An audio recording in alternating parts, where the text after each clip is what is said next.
ധാരാളം ആളുകൾ അവിടെ കടന്നു വരുവാനും അച്ഛന്റെ താലന്ത് കാണുവാനും, പ്രത്യേകിച്ച് ഞങ്ങളെ ഇവിടെ ഇരിക്കുന്ന കുഞ്ഞുങ്ങളെ ഇവിടെയൊക്കെ ഒരു സന്തോഷ വർത്തമാനം പറയാൻ അച്ഛൻ എന്നൊരു ആഗ്രഹം പറഞ്ഞായിരുന്നു. നമ്മൾ ഈ കുഞ്ഞുങ്ങളെയൊക്കെ ചേർത്തുകൊണ്ട് ഈ ചിത്രം അതിന്റെ ആധികാരികമായ കാര്യങ്ങളൊക്കെ പറയാൻ ഒരു ശില്പശാല പോലെ ഒരു ആറിന്റെ തീരത്തൊക്കെ വെച്ച് നടത്തണം എന്നൊക്കെ ഒരു ചിന്ത ഇങ്ങനെ വന്നിട്ടുണ്ട്. 2024 ഞങ്ങളുടെ ഒരു വലിയൊരു പ്രോജക്റ്റാണ് അച്ഛന്റെ നേതൃത്വത്തിൽ കുട്ടികളെയെല്ലാം, പുതിയ തലമുറകളെ, ഈ ദൈവം നമുക്ക് തന്നിരിക്കുന്ന താലന്തുകളെ എങ്ങനെ മറ്റുള്ളവരിലേക്ക് എത്തിക്കാം, അവരുടെ മനസ്സിൽ നന്മയും ആർദ്രതയും മനസ്സിലും ഒക്കെ കൊണ്ടുവരാം എന്നുള്ളൊരു ചിന്തയാണ്. അപ്പൊ ഇങ്ങനെ ഞങ്ങളുടെ സുഹൃത്തുക്കളോടൊക്കെ ഇങ്ങനെ പറഞ്ഞിരുന്നു. എല്ലാവരും ഓരോ ദിവസവും ഇങ്ങനെ വന്നുകൊണ്ടിരിക്കുന്നു. ഈ സമയത്ത് ഞാൻ 1990 പ്രൊഫസർ OMV കുറുപ്പ് സാറ് വൈദിക സെമിനാരിയിൽ ഒരു സാഹിത്യ ശില്പശാലയ്ക്ക് വരികയും കോട്ടയം ബസേലിയസ് കോളേജിനെ പ്രതിനിധീകരിച്ച് ഞങ്ങൾ 2 വിദ്യാർത്ഥികളായിരുന്നു അന്ന്. ഞങ്ങൾക്ക് അതിൽ അറ്റൻഡ് ചെയ്യാനും പോൾ മാണി സാറൊക്കെ ആയിരുന്നു അത് ശില്പശാലയ്ക്ക് നേതൃത്വം നൽകിയത്. എന്നാൽ സാറെ കഴിഞ്ഞ ദിവസം ഇവിടെ പറഞ്ഞ ഈ ദർശനായി കഴിഞ്ഞ ദിവസം അനുസ്മരണം ഉണ്ടായിരുന്നു. സാറിന്റെ ക്ലാസ്സുകൾ എന്ന് പറഞ്ഞാൽ മനോഹരമായ ക്ലാസ്സുകളാണ്. അത് നമ്മളെ ഇങ്ങനെ കൊണ്ടുപോവുകയാണ്. ആ ഒരു മടുപ്പും ഇല്ലാതെ എത്ര നേരം വേണമെങ്കിലും നമുക്ക് ഈ ക്ലാസ്സുകളൊക്കെ കേൾക്കുവാനായിട്ട്. അന്ന് ഒരു ഓട്ടോ താഴ്ച പറയുവാനും, അന്ന് ഞങ്ങളുടെ കോളേജിലെ യൂണിയൻ ചെയർമാനായിരുന്ന ജെയിൻ പള്ളത്തേക്ക്, ഇപ്പോൾ അദ്ദേഹം നിദ്ര പ്രാപിച്ചു. അദ്ദേഹം OMVയെ കൊണ്ട് പരിചയപ്പെടുത്തുകയും ഞങ്ങളുടെ കോളേജിൽ ഒരു കവിത പാടുന്ന ഒരു വിദ്യാർത്ഥിയാണ് ഞാനെന്നും OMVയോട് ചോദിച്ച് ഏത് കവിതയാണ് തങ്ങൾ പാടാറുള്ളത്. ഞാൻ പറഞ്ഞു OMVയുടെ ഭൂമിക്കൊരു ചർമ്മഗീതം, ഇത്തിരി പൂവേ ചുവന്ന പൂവേ, ഒരു തൈ നടുമ്പോൾ, അങ്ങനെയൊക്കെയുള്ള കവിതകളാണ് പാടുന്നത്. അപ്പം കവിതയെ അതെന്തുകൊണ്ട് തിരഞ്ഞെടുത്തെന്നൊക്കെ OMV ചോദിച്ച ആ നിമിഷങ്ങളൊക്കെ ഞാൻ ഓർക്കുകയാണ്. അതുകൊണ്ട് ഈ സമയത്ത് ഒരു കുഞ്ഞു കവിത കുട്ടികൾക്കൊക്കെ ഏറെ ഇഷ്ടപ്പെടുന്ന മുത്തച്ഛൻ എന്ന് പറഞ്ഞാൽ കോളേജിൽ പാടിയിട്ടില്ല. മറ്റു കവിതകളൊക്കെ എനിക്ക് ബൈഹാർട്ട് അറിയാമെങ്കിലും ഇത് അത്ര ബൈഹാർട്ട് അറിയാമല്ല. കാരണം എങ്കിലും വളരെ ലളിതമായ ഒരു കവിതയാണ്. ഞാൻ ഈ ജോർജ് അച്ഛന്റെ ഒക്കെ മനസ്സ് ഈ അദ്ദേഹത്തിന്റെ ഭവനത്തിൽ ചെല്ലുമ്പോൾ അവിടെ നിന്ന് ഗേറ്റ് ലോക്ക് ചെയ്യുകയോ നമ്മളെ അകറ്റി നിർത്തുന്ന ഒന്നുമില്ല. ആർക്കും കയറിച്ചല്ല അച്ഛന്റെ ഭവനത്തിലേക്ക്. അത് ആർദ്രതയും മനസ്സലിവുമുള്ളവർക്ക് അത് സാധിക്കത്തും. നമുക്ക് ഷെയർ ചെയ്യാൻ പറ്റും, നമ്മളെ മോട്ടിവേറ്റ് ചെയ്യാൻ പറ്റും. അപ്പം ഇതിലെ ഒരു മുത്തച്ഛൻ, ആ മുത്തച്ഛന്റെ ക്യാരക്ടർ ഇത് തന്നെയാണ്. ഓണത്തിന് വരുന്ന തലമുറകളെല്ലാം ആ ചെറുനെല്ലി ചോറൊക്കെ കൊടുത്ത് സന്തോഷിപ്പിക്കുന്ന, ആ വെള്ളരിയുടെ ആ കൃഷിത്തോട്ടത്തിലൂടെ സജീവമായി നടക്കുന്ന ഒരു മുത്തച്ഛൻ, പുതിയ തലമുറയെ സ്നേഹിക്കുന്ന മുത്തച്ഛൻ. പക്ഷെ ഇന്ന് നിർഭാഗ്യവശാൽ നമ്മളെ ഈ മുത്തച്ഛന്മാരെയും മുത്തശ്ശിമാരെയും ഒക്കെ അനാഥാലയങ്ങളിലേക്കും ഒരു ഏകാന്ത ജീവിതത്തിലേക്കും തള്ളിയിടുന്ന ഒരു കാഴ്ച നമ്മൾ കാണുമ്പോൾ, നമ്മളിന്ന് കൂട്ടുകുടുംബ വ്യവസ്ഥയിൽ നിന്ന് അണു കുടുംബങ്ങളിലേക്കൊക്കെ വന്നപ്പോൾ ഈ പ്രായമുള്ളവരെ മാറ്റി നിർത്തുന്ന ഒരു സിറ്റുവേഷനിൽ നിന്ന് നമുക്ക് അവരിൽ നിന്ന് ഒത്തിരി നന്മ പ്രാപിക്കാറുണ്ട്. അവരെ സ്നേഹിക്കണം, അവരെ കരുതണം എന്നാണ് ഈ കവിതയിലൂടെ നമ്മളെ ഓർമ്മപ്പെടുത്തുന്നത്. മുത്തച്ഛൻ എവിടേക്ക് പോകുവാൻ മുത്തച്ഛൻ, നമ്മെ വിട്ടെവിടേക്ക് പോവാനാണല്ലയും നീ. എവിടേക്ക് പോകുവാൻ മുത്തച്ഛൻ, നമ്മെ വിട്ടെവിടേക്ക് പോവാനാണല്ലയും നീ. ഇവിടെ ഈ ഉമ്മറത്തില്ലെങ്കിലും ഇവിടെവിടെയോ നിന്നെന്തോ ചെയ്യുകയാവാം. ഇവിടെ ഈ ഉമ്മറത്തില്ലെങ്കിലും ഇവിടെ നിന്നെന്തോ ചെയ്യുകയാവാം. വെറുതെ ഇരിക്കുവാൻ മുത്തച്ഛനാവില്ലെന്നറിയില്ലേ, പണിയൊന്നും ചെയ്തിടാതെ. വെറുതെ ഇരിക്കുവാൻ മുത്തച്ഛനാവില്ലെന്നറിയില്ലേ, പണിയൊന്നും ചെയ്തിടാതെ. കലവറയിലുണ്ടാവാം ഉണ്ണിക്കായി കരുതിയ കരുതിയ കദളിക്കുലയുടെ പാദം നോക്കാൻ, കലവറയിലുണ്ടാകാം ഉണ്ണിക്കായി കരുതിയ കദളിക്കുലയുടെ പാദം നോക്കാൻ. ഇനി വരും ഓണത്തിനെല്ലാവർക്കും യവനും വെള്ളരിയുമൊക്കെ വേണ്ടി. ഇനി വരും ഓണത്തിനെല്ലാവർക്കും യവനും വെള്ളരിയുമൊക്കെ വേണ്ടി. എവിടേക്കു പോകുവാൻ മുത്തച്ഛൻ നമ്മെ വിട്ടെവിടേക്കു പോവാനാണല്ലയും നീ. തൊടിയിലെങ്ങാനും പോയി നിൽക്കയാവാം, തൊടിയിലെങ്ങാനും പോയി നിൽക്കയാവാം.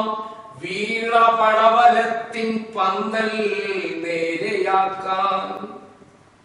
കലികൊണ്ട് കാറ്റത്തൊടിഞ്ഞു വീഴാറായ കദളിത്തൈ വാഴയ്ക്കൊരുന്നു നൽകാൻ.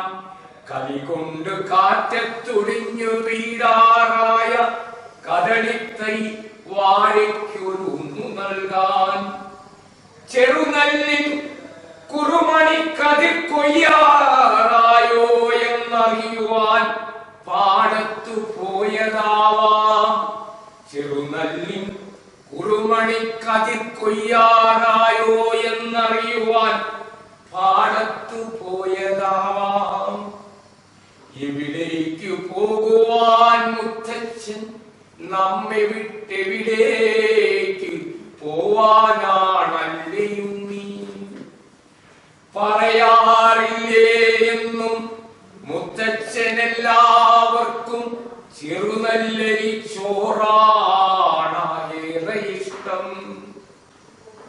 അവിടെ കിഴക്കേ തൊടിയിൽ തൊഴുത്തിനരികിലെങ്ങാനും പോയി നിൽക്കയാവാം. അവിടെ കിഴക്കേ തൊഴുത്തിനരികിലെങ്ങാനും പോയി നിൽക്കയാവാം. നിറവയറായി നിൽക്കും നമ്മുടെ പൂവാലിക്കൊരു പിടി വൈക്കോൽ തൻ കയ്യാൽ നൽകാൻ. പകലന്തിയാം വരെ തൊടിയിലും പാടത്തു പണി ചെയ്യുവോരത്തു നിൽക്കയാവാം. പകലന്തിയാം വരെ തൊടിയിലും പാടത്തും പണി ചെയ്യും ഓരത്തു നിൽക്കയാവാം. ഒടുവിലെ കിളിവാലൻ മാങ്ങിയും ഉണ്ണിക്കായി തിരയുവാൻ മാഞ്ചോട്ടിൽ തന്നെയാവാം. ഒടുവിലെ കിളിവാലൻ മാങ്ങിയും ഉണ്ണിക്കായി തിരയുവാൻ മാഞ്ചോട്ടിൽ തന്നെയാവാം. എവിടേക്കു പോകുവാൻ മുത്തച്ഛൻ നമ്മെ വിട്ടെവിടേക്ക് പോവാനാണല്ലേ. മഴ പെയ്തു പുഴ കൊത്തി മഴ പെയ്തു പുഴ കൊത്തി ഒഴുകുന്നത് കാണാൻ പുഴയോരത്തെങ്ങോ പോയി നിൽക്കയാവാം. മഴ പെയ്തു പുഴ കൊത്തി ഒഴുകുന്നത് കാണാൻ പുഴയോരത്തെങ്ങോ പോയി നിൽക്കയാവാം. ഒരു മീനിനെ കുത്തിപ്പാറുന്ന പൊന്മയെ വെറുതെ ശകാരിച്ചു നിൽക്കയാവാം. ഒരു മീനിനെ കുത്തിപ്പാറുന്ന പൊന്മയെ വെറുതെ ശകാരിച്ചു നിൽക്കയാവാം. ഒരു കൊച്ചരി പ്രാവി മുറ്റത്തു വന്നാലോ അരിമണി വിതറുന്ന നേരമൺ മേളമല്ലോ. ഒരു കൊച്ചരി പ്രാവി മുറ്റത്തു വന്നാലോ അരിമണി വിതറുന്ന മേളമല്ലോ. എവിടേക്ക് പോകുവാൻ മുത്തച്ഛൻ നമ്മെ വിട്ടെവിടേക്ക് പോവാനാണല്ലയും നീ. അരികിൽ നിന്നാരോ കരയുന്നു, അരികിൽ നിന്നാരോ കരയുന്നു. മുത്തച്ഛൻ അറിയേണ്ട വെറുതെ കരഞ്ഞു പോയ അരികിൽ നിന്നാരോ കരയുന്നു മുത്തച്ഛനറിയേണ്ട വെറുതെ കരഞ്ഞു പോയ ഒരു നാളുണ്ണിയെ കരയിച്ച് മുത്തച്ഛൻ ഒരിടത്തും പോകാനാവില്ലല്ലോ. ഒരു നാളും ഉണ്ണിയെ കരയിച്ചു മുത്തച്ഛൻ ഒരിടത്തും പോകാനാവില്ലല്ലോ. എവിടേക്ക് പോകുവാൻ മുത്തച്ഛൻ നമ്മെ വിട്ടെവിടേക്ക് പോവാനാണല്ലേ. വാർദ്ധക്യവും പ്രയാസങ്ങളും ഒക്കെ വരുമ്പോൾ നമ്മൾ മറ്റുള്ളവരെ ചേർത്ത് നിർത്തുവാൻ സജീവമായ രംഗങ്ങളിലെല്ലാം സജീവമായി നിന്ന് പ്രത്യേകിച്ച് പുതിയ തലമുറയ്ക്ക് ഒരു പ്രചോദനമായി തീരട്ടെ. നന്ദി. കഴിഞ്ഞ കുറച്ചു കാലമായിട്ടുള്ള ഗാഠമായ ഒരു ആത്മബന്ധം എനിക്കുണ്ട്. അത് ഞങ്ങളുടെ ഒരു മാസികയ്ക്ക് വേണ്ടി അച്ഛനെ അഭിമുഖം നടത്തുകയും അതിൽ തിരുപ്പിറവി എന്ന ക്രിസ്മസിനോടനുബന്ധിച്ച് പ്രസിദ്ധീകരിച്ച മാഗസിനിൽ അച്ഛനെ അഭിമുഖം നടത്താനായിട്ട് ഞാൻ പോവുകയും അത് വളരെ രസകരമായിരുന്നു. പ്രഭാതത്തിൽ അച്ഛൻ എഴുന്നേറ്റ് വരുന്ന 6:45 സമയത്ത് ഞാൻ വീട്ടിൽ വന്ന് അച്ഛനെ ഉണർത്തുകയായിരുന്നു. അച്ഛൻ എഴുന്നേറ്റ് വന്ന് അച്ഛനവിടെ കസേരയിൽ ഇരുന്നുകൊണ്ട് എന്നോട് പറഞ്ഞു എഴുതിയെടുത്തു എന്ന് പറഞ്ഞു. അച്ഛൻ ബീഥോവന്റെ സിംഫണി പോലെ അച്ഛൻ്റെ അധരങ്ങളിൽ നിന്നും വാക്കുകൾ ഒഴുകി പുറത്തേക്ക് പ്രവഹിക്കുകയായിരുന്നു. അതെഴുതിയെടുക്കുമ്പോൾ ഞാൻ വല്ലാത്തൊരാനന്ദം അനുഭവിച്ചു ക്രിസ്തുവിനെക്കുറിച്ച്. പ്രത്യേകിച്ച് സമകാലിക ഈ ഗാസയിലെ ആ സ്ഫോടനങ്ങളും കൂട്ടക്കുരുതിയും എല്ലാം പരാമർശിച്ചുകൊണ്ട് അതിമനോഹരമായൊരു ലേഖനമായിരുന്നു അന്ന് അച്ഛൻ നൽകിയത്. അത് മുഴുവൻ എഴുതുകയും പ്രസിദ്ധീകരിക്കുകയും ചെയ്തപ്പോൾ ഓഫീസിൽ നിന്ന് എനിക്കതിൻ്റെ അഭിനന്ദനങ്ങൾ ലഭിക്കുകയുണ്ടായി. മറ്റൊന്ന്, ഞങ്ങളൊരു യൂട്യൂബ് ചാനലിന് വേണ്ടി അച്ഛനെ ഒരു അഭിമുഖം നടത്തി. ആ അഭിമുഖത്തിലും അച്ഛൻ്റെ വളരെ നല്ലൊരു ഇതാണ് നടന്നത്.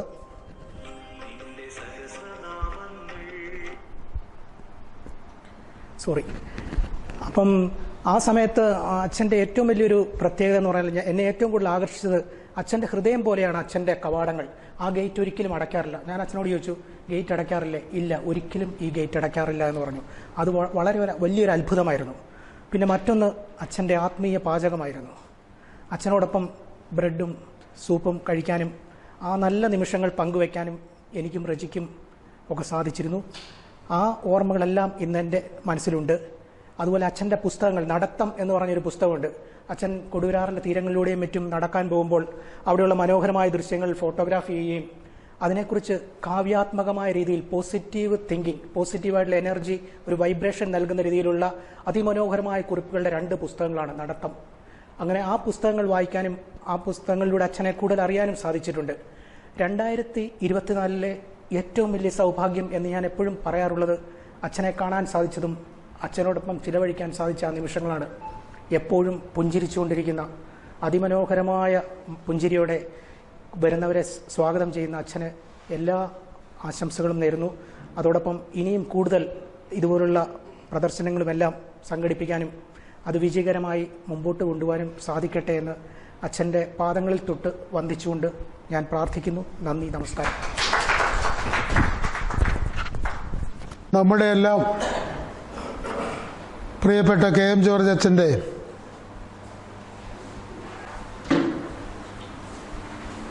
ആദ്യത്തെ ഏകാംഗ ചിത്ര പ്രദർശനത്തിൻ്റെ 4ാമത്തെ ദിവസമാണിന്ന്. ഒരുപക്ഷെ കോട്ടയത്തിൻ്റെ ചരിത്രത്തിൽ ഏറ്റവും വിജയകരമായിട്ട് നടന്നിട്ടുള്ള, കൂടുതൽ ആസ്വാദകരുടെയും ജനപങ്കാളിത്തവുമുള്ള ആദ്യത്തെ ഒരു എക്സിബിഷനായിരുന്നു ഇതെന്ന് പറയാം. മാത്രമല്ല, എക്സിബിഷൻ്റെ ഓരോ ദിവസങ്ങളിലെ സായാഹ്നങ്ങളിലും 5 മണി മുതൽ ചിത്രകലയും സാഹിത്യവുമായിട്ട് ബന്ധപ്പെട്ടിട്ടുള്ള വിഷയങ്ങളെക്കുറിച്ചിട്ടുള്ള പ്രഭാഷണങ്ങളും ഉണ്ടായിരുന്നു. 1-ാം ദിവസം NA നസീർ കാടും കലയും എന്ന വിഷയത്തെക്കുറിച്ച് സംസാരിച്ചു. 2-ാം ദിവസം സിനാപ്സ് എന്ന് പറഞ്ഞാൽ എന്താണ് എന്ന് അതിൻ്റെ ഒരു സയൻറ്റിഫിക് ആയിട്ടുള്ള ഒരു വശം മാറ്റിവെച്ചിട്ട് അതിൻ്റെ കലാപരമായ അംശത്തിൽ ഊന്നി നിന്നുകൊണ്ട് അച്ഛൻ വളരെ ഗംഭീരമായിട്ട് സംസാരിച്ചു. ഇന്ന് അതുപോലെ തന്നെ ഡോക്ടർ KM വേണുഗോപാൽ കലിയും കലയും എന്ന വിഷയത്തെക്കുറിച്ച് സംസാരിക്കുന്നു. നാളെ പ്രസന്നകുമാറിൻ്റെ KP പ്രസന്നകുമാറിൻ്റെ ലളിതം ദീപ്തം എന്ന് പറയുന്ന അദ്ദേഹത്തിൻ്റെ വിഷയത്തെക്കുറിച്ചുണ്ട്. സമാപന ദിവസം നമ്മളുടെ റോയി അച്ഛൻ്റെ കലയും ആത്മീയതയും ഈ വിഷയത്തെക്കുറിച്ചാണ് പ്രഭാഷണം നടക്കുന്നത്. അങ്ങനെ എല്ലാം കൊണ്ടും വളരെ സജീവമായിട്ട് ഈ ചിത്രകലാ പ്രദർശനം അതിൻ്റെ അവസാന ദിവസങ്ങളിലേക്ക് അടുക്കുകയാണ്. അതിൽ ബഹുമാനപ്പെട്ട വേണുഗോപാലിനെ അദ്ദേഹത്തിൻ്റെ കലയും എന്ന വിഷയത്തെക്കുറിച്ച് സംസാരിക്കുന്നതിന് ക്ഷണിക്കുകയാണ്. ഞാൻ ഈ ജോർജ് അച്ഛൻ്റെ വീട്ടിൽ പലപ്പോഴും പോകുമ്പോൾ ഈ ചിത്രങ്ങൾ പലപ്പോഴും പുസ്തകങ്ങളുടെ ഇടയിലും ഒക്കെ ഇങ്ങനെ അലക്ഷ്യമായി ചാരിയൊക്കെ ഇരിക്കുന്നത് കണ്ടിട്ടുണ്ട്. അപ്പം പല ചിത്രങ്ങളും എനിക്ക് അവിടെ വെച്ച് ഇഷ്ടപ്പെട്ടിട്ടുണ്ട്. പക്ഷേ ഇന്നിവിടെ ഈ ഗാലറിയിൽ ഇതൊരു പ്രത്യേക തരത്തിൽ കണ്ടപ്പോൾ പ്രത്യേക ദൂരത്തുനിന്ന് നോക്കിയപ്പോഴാണ് പലതും ശരിക്കും അതിൻ്റെ ഫാസിനേറ്റ് ചെയ്യുന്ന രീതിയിലുള്ള അതിൻ്റെ കാവ്യഭംഗികൾ നമുക്ക് മനസ്സിലായത്. അത് മാത്യുവിൻ്റെ ഒരു പ്രയത്നത്തിൻ്റെ ഫലമാണ്. അദ്ദേഹത്തിനോട് പ്രത്യേകമായ കടപ്പാട് അച്ഛൻ്റെ മിത്രങ്ങളെന്ന നിലയിൽ ഞങ്ങളെല്ലാവരും രേഖപ്പെടുത്തുന്നു.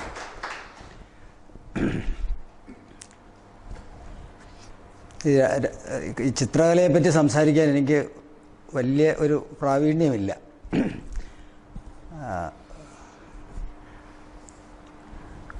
ഞാൻ ഒരു ചിത്രകാരിയെ പണ്ട് ഇൻ്റർവ്യൂ ചെയ്തിട്ടുണ്ട്. അത് സുജിസ്മിത ഘട്ടക് എന്ന് പറഞ്ഞ ഋത്തിക് ഘട്ടക്കിൻ്റെ മകൾ എറണാകുളത്ത് വന്നപ്പോൾ ഞാൻ അവരെ ഇൻ്റർവ്യൂ ചെയ്യാൻ പോയി. അപ്പോൾ എനിക്ക് അത്ര ഇതിൽ ഒരു ധൈര്യക്കുറവുണ്ടായിരുന്നു, എന്താ ഇവരോട് ചോദിക്കേണ്ടത് എന്നുള്ള. അപ്പം ഞാൻ ബാലേന്ദ്രൻ ചുള്ളിക്കാട് എന്നവിടെ ഉണ്ട്. അപ്പോൾ ബാലനോട് ഞാൻ പറഞ്ഞു ഒന്ന് വരാവോ ഒന്ന്. ബാലൻ വന്നു, കൂടിയിരുന്നു. ബാലനെന്ന് അപ്പോൾ സുജിസ്മിത ഭയങ്കര അനാർക്കിസ്റ്റായിട്ടുള്ള ഒരു പെയിൻറ്ററാണ്. ഇടയ്ക്ക് കഞ്ചാവ് ചുരുട്ടി വലിക്കുന്നുണ്ട്, ബാലൻ്റെ കയ്യിൽ നിന്ന് സ്കർട്ട് വാങ്ങിച്ച് വലിക്കുന്നുണ്ട്. അങ്ങനെ പക്ഷേ നമുക്ക് അവരെ കണ്ടറിയാം, വളരെ എനർജിയൊക്കെ ഡ്രെയിൻഡായി പോയൊരു മുഖവും ഒക്കെ ആയിട്ട് വളരെ ട്രബിൾഡ് ആയിട്ടുള്ള ഒരു പേഴ്സണാലിറ്റി ആയിട്ട് അവരവിടെ ഇരിപ്പുണ്ടായിരുന്നു. അപ്പോൾ അന്ന് ഞാൻ ഈ പേടി കാരണം ഒരു കലാനിരൂപകനെ കൂടെ ഈ ഇൻ്റർവ്യൂവിന് വിളിച്ചിരുന്നു സഹായിക്കാൻ. അപ്പോൾ ഇവർ അതിമനോഹരമായി സംസാരിച്ചു തുടങ്ങി. ശാന്തിനികേതനിലെ ജീവിതം, അവിടുത്തെ ഈ ഗ്രീനാണ് അവരുടെ ചിത്രങ്ങളിലെ ഒരു പ്രധാന ഇത്. അപ്പോൾ അവർ പറഞ്ഞ ശാന്തിനികേതനിലെ പച്ചപ്പാണത്. പിന്നെ ഡിവിഷനെ പറ്റിയിട്ട് ഋത്തിക് ഘട്ടക്ക് പറഞ്ഞ കഥകൾ, ഇതെല്ലാം പറഞ്ഞ് ഞാനും ബാലനും ഇങ്ങനെ നിശ്ചലമായി വളരെ സ്റ്റണ്ടായിട്ടിരിക്കുമ്പോഴാണ് ഈ കലാനിരൂപകൻ your pictures are full of headless bodies in an anarchic way എന്നും പറഞ്ഞ് ചോദ്യം ചോദിക്കാൻ തുടങ്ങി. ഈ മാജിക്ക് മുഴുവൻ തകർന്നുപോയി. ആ ഇൻ്റർവ്യൂ വളരെ ദയനീയമായി പരാജയപ്പെട്ടു. കലാപഠനം വേണ്ടാന്ന് ഞാൻ വെച്ചത് അപ്പോഴാണ്. പിന്നെ എനിക്ക് ആർട്ട്, ഞാൻ സുഖമില്ലായിരുന്നപ്പോൾ അച്ഛൻ എനിക്ക് കുറച്ച് പുസ്തകം തന്നില്ല. അജയകുമാറിൻ്റെ ഒരു പുസ്തകം ഉണ്ടായിരുന്നു. അത് വായിച്ചപ്പോൾ എനിക്ക് എത്ര ബ്യൂട്ടിഫുള്ളായിട്ട് ഇത് എഴുതാൻ പറ്റും എന്നെനിക്ക് മനസ്സിലായി. അതായത് നമുക്ക് മനസ്സിലാകാത്ത പല കാര്യങ്ങളും പൊതുവേ നമ്മൾ ഇങ്ങനെയാണല്ലോ ഈ ഇന്ത്യയുടെ ട്രഡീഷനിൽ ഒരു ചിത്രം കണ്ടുകൊണ്ട് ഒരു ദിവസം തുടങ്ങണം എന്നർത്ഥം വരുന്ന ഒരു ശ്ലോകം ഉപനിഷത്തിൽ എവിടെയോ ഉണ്ട്. അപ്പം അങ്ങനൊരു കൺസെപ്റ്റ് ഉണ്ടായിരുന്ന ഒരു രാജ്യത്താണ്. പക്ഷേ നമ്മുടെ കണ്ണെന്ന് പറയുന്നതും നമ്മുടെ കാതെന്ന് പറയുന്നതും രണ്ടും വളരെ മോശമാണിപ്പോൾ. ഒന്ന്, കാത് കെട്ടുപോകാൻ വേറൊരു കാരണം ശബ്ദത്തിൻ്റെ ബാഹുല്യമാണ്. ഒരുപാട് ശബ്ദങ്ങളുണ്ട് നമുക്കിപ്പോൾ. അതുകൊണ്ട് നമ്മൾ വളരെ സൂക്ഷ്മമായ ശബ്ദങ്ങൾ കേൾക്കുന്നില്ല. ദൃശ്യങ്ങളുടെ പ്രളയം കാരണം കൊള്ളാവുന്ന കാഴ്ചകൾ നമ്മൾ കാണുന്നില്ല. അപ്പോൾ ഈ രണ്ട് കാര്യങ്ങളിലും നമുക്ക് ഇപ്പോൾ കാതിൻ്റെ കാര്യം പറയും. വടക്കൻ കേരളത്തിൽ നിന്ന് തെക്കോട്ട് പോകുന്നതോറും മോശമായിക്കൊണ്ടിരിക്കുമെന്ന് പറയും. അത് ഈ മേളക്കാരൊക്കെ പറയും, മട്ടന്നൂർ, ശങ്കരൻകുട്ടി അങ്ങനെയുള്ള ആളുകളൊക്കെ പറയും. അപ്പോൾ ഈ വടക്ക് ഉള്ള ക്ഷേത്രങ്ങളിലൊക്കെ കൊട്ടാൻ പോകുമ്പം സത്യത്തിൽ അവർ പണത്തേക്കാൾ കൂടുതൽ ഈ കാണാൻ വരുന്ന 1000 പേരെ ഇവർക്ക് പേരെടുത്തറിയാം. ഈ ആകാശത്തോട്ട് ഉയർന്ന കൈ ഇങ്ങനെ പൊങ്ങുന്നതും അതിൻ്റെ താളം പിടിക്കുന്നതും ഒക്കെ കേട്ടാൽ എല്ലാവരെയും അവർക്കറിയാം. എല്ലാവർക്കും മാൻ ടു മാൻ എന്ന് പറയുന്ന പോലെ അടുത്ത സുഹൃത്തിനെ എന്ന പോലെ എല്ലാവർക്കും പരസ്പരം അറിയാം. പക്ഷെ തെക്കോട്ട് വരുമ്പോഴത്തേക്ക് ഇങ്ങനെ നിന്ന് കൊട്ട് കേൾക്കുന്നവരില്ല. അതിന് പകരം എക്സിബിഷൻ കാണുന്ന പോലെ ആളുകൾ ഇങ്ങനെ നടന്ന് ഈ കൊട്ട് നടക്കുന്നതിന് മുമ്പിൽ കൂടെ. മറ്റേ അങ്ങനല്ല, പാഞ്ചാരി മേളം എന്ന് പറഞ്ഞാൽ പതികാലം, അതിൻ്റെ ഇത്ര മിനിറ്റ്, മധ്യത്തെ സമയം, അതുപോലെ അതിൻ്റെ ദ്രുതതാളം, ഇതിൻ്റെ ഓരോന്നിലും ഇടയ്ക്ക് വീഴുന്ന എണ്ണങ്ങൾ, അതിൻ്റെ മുഴുവൻ കൃത്യം എനിക്കത്ര അറിഞ്ഞുകൂടാ. ഞാനിതെല്ലാം പോയി കാണാറുണ്ട്. പെരുവനത്തും ആറാട്ടുപുഴയിലും ഒക്കെ മേളം കേൾക്കാൻ പോകാറുണ്ട്. പക്ഷേ സൂക്ഷ്മമായി മനസ്സിലാക്കാൻ എനിക്കൊരു കഴിവ് കുറവുണ്ട്. ഇനിയിപ്പോൾ കോട്ടയത്ത് കുറേയെങ്കിലും ആളുകൾ കേൾക്കും. തിരുവനന്തപുരത്ത് ചെല്ലുമ്പോഴാണ് പെർഫെക്റ്റ് ഫ്ലോട്ട് കാണുന്ന പോലെ അവർ പോവുള്ളൂ. അവിടെ ആ ഫ്ലോട്ടിൻ്റെ ഒരു കൾച്ചർ ഉണ്ടല്ലോ ഭയങ്കരമായിട്ട് ഈ ഓണക്കാലത്ത് ഒക്കെ വരുന്നത്. ശിവസാറിനെ കണ്ടിട്ട് ഒത്തിരി നാളായി. ആ, ഞാനിന്നിവിടെ ഈ കലിയും കലയും എന്ന് പറയുമ്പോൾ സാഹിത്യത്തെ പറ്റിയുമായി ബന്ധപ്പെടുത്തി മാത്രം പറയാനേ എനിക്ക് അറിയാവൂ അതിനെപ്പറ്റി. അപ്പം കുറേയൊക്കെ ഞാൻ പുസ്തകം നോക്കിയൊക്കെ വായിക്കുകയായിരിക്കും. പിന്നെ അതുകൊണ്ട് ക്ഷമിക്കണം. അച്ഛൻ എന്നോട് ഇത്രയും കാര്യമായ ഒരു സദസ്സാന്ന് പറഞ്ഞില്ല, ഒരു വെറുതെ വളരെ വന്ന് കാഷ്വലായി പറഞ്ഞാൽ മതി. ഞാൻ ഇച്ചിരി തിരക്കിലായിപ്പോയി, അതുകൊണ്ട് ഒരു സംസാരത്തിനുള്ളൊരു സന്നദ്ധതയില്ല. ഈ കലിയെപ്പറ്റിയുള്ള ആദ്യത്തെ മെൻഷൻ എന്ന് പറയുന്നത് 3 കലാസൃഷ്ടികളാണ് ഞാൻ ഒന്ന് പറയാൻ പോകുന്നത്. ഒന്നൊരു ആട്ടക്കഥയാണ്, നളചരിതം എന്ന് പറയുന്ന ആട്ടക്കഥ. രണ്ടാമത്തത് ദസ്തേവ്സ്കിയുടെ എ റിഡിക്കുലസ് മാൻ എന്ന് പറയുന്ന ഒരു ചെറുകഥ. മൂന്നാമത്തത് ദാന്തയുടെ ഡിവൈൻ കോമഡിയുടെ തുടക്കഭാഗം. ഈ 3 ഇത് വെച്ചുകൊണ്ടാണ് ഈ കലിയും. അപ്പോൾ കലിയെപ്പറ്റി ഭാരതീയ പുരാണങ്ങളിലാണ് പല പരാമർശങ്ങളും ഉള്ളത്. മഹാഭാഗവതത്തിൽ പരീക്ഷിത്ത് വഴി വെച്ച് കലിയെ കാണുന്നതായിട്ടൊരു പരാമർശമുണ്ട്.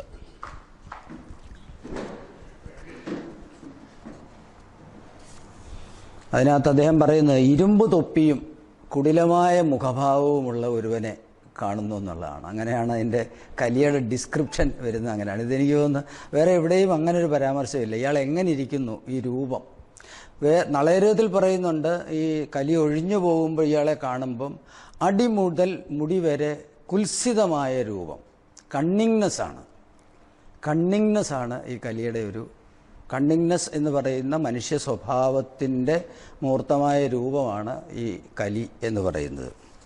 ഇയാളെ ആദ്യം കാണുമ്പം കലി ഒരു കാളയുടെ കാല്, ധർമ്മം എന്നു പേരുള്ള ഒരു കാളയുടെ കാലൊടിച്ചുകൊണ്ടിരിക്കുകയാണ്. 3 കാലൊടിച്ചു കളഞ്ഞു. ദാനം, ദയ, ശുചിത്വം എന്ന് പറയുന്ന 3 കാലുകൾ ഈ കലി ഒടിച്ചു കളഞ്ഞു. സത്യം എന്ന് പറയുന്ന ഒരൊറ്റ കാല് മാത്രമേ ധർമ്മം എന്ന കാളയ്ക്ക് ഇപ്പോൾ ഉള്ളൂ. അപ്പോൾ കലിയുഗത്തിൽ ധർമ്മം പുലരണമെങ്കിൽ, ധർമ്മം ജീവിച്ചിരിക്കണമെങ്കിൽ ഒറ്റ മാർഗ്ഗമേ ഉള്ളൂ, സത്യം പുലരുക. അതിപ്പോഴും പുലരുന്നുണ്ട്. ഇത്രയൊക്കെ വ്യാജങ്ങളുള്ള ഒരു കാലത്തും സത്യം പുലരുന്നുണ്ട്. ബാക്കിയെല്ലാം പ്രകടനങ്ങൾ മാത്രമായ ദാനവും ദയയും മാത്രമേ ഉള്ളൂ അപ്രത്യക്ഷമായി എന്നാണ് ഈ കഥയുടെ ഒരു പ്രതീകാർത്ഥം. അപ്പോൾ അന്ന്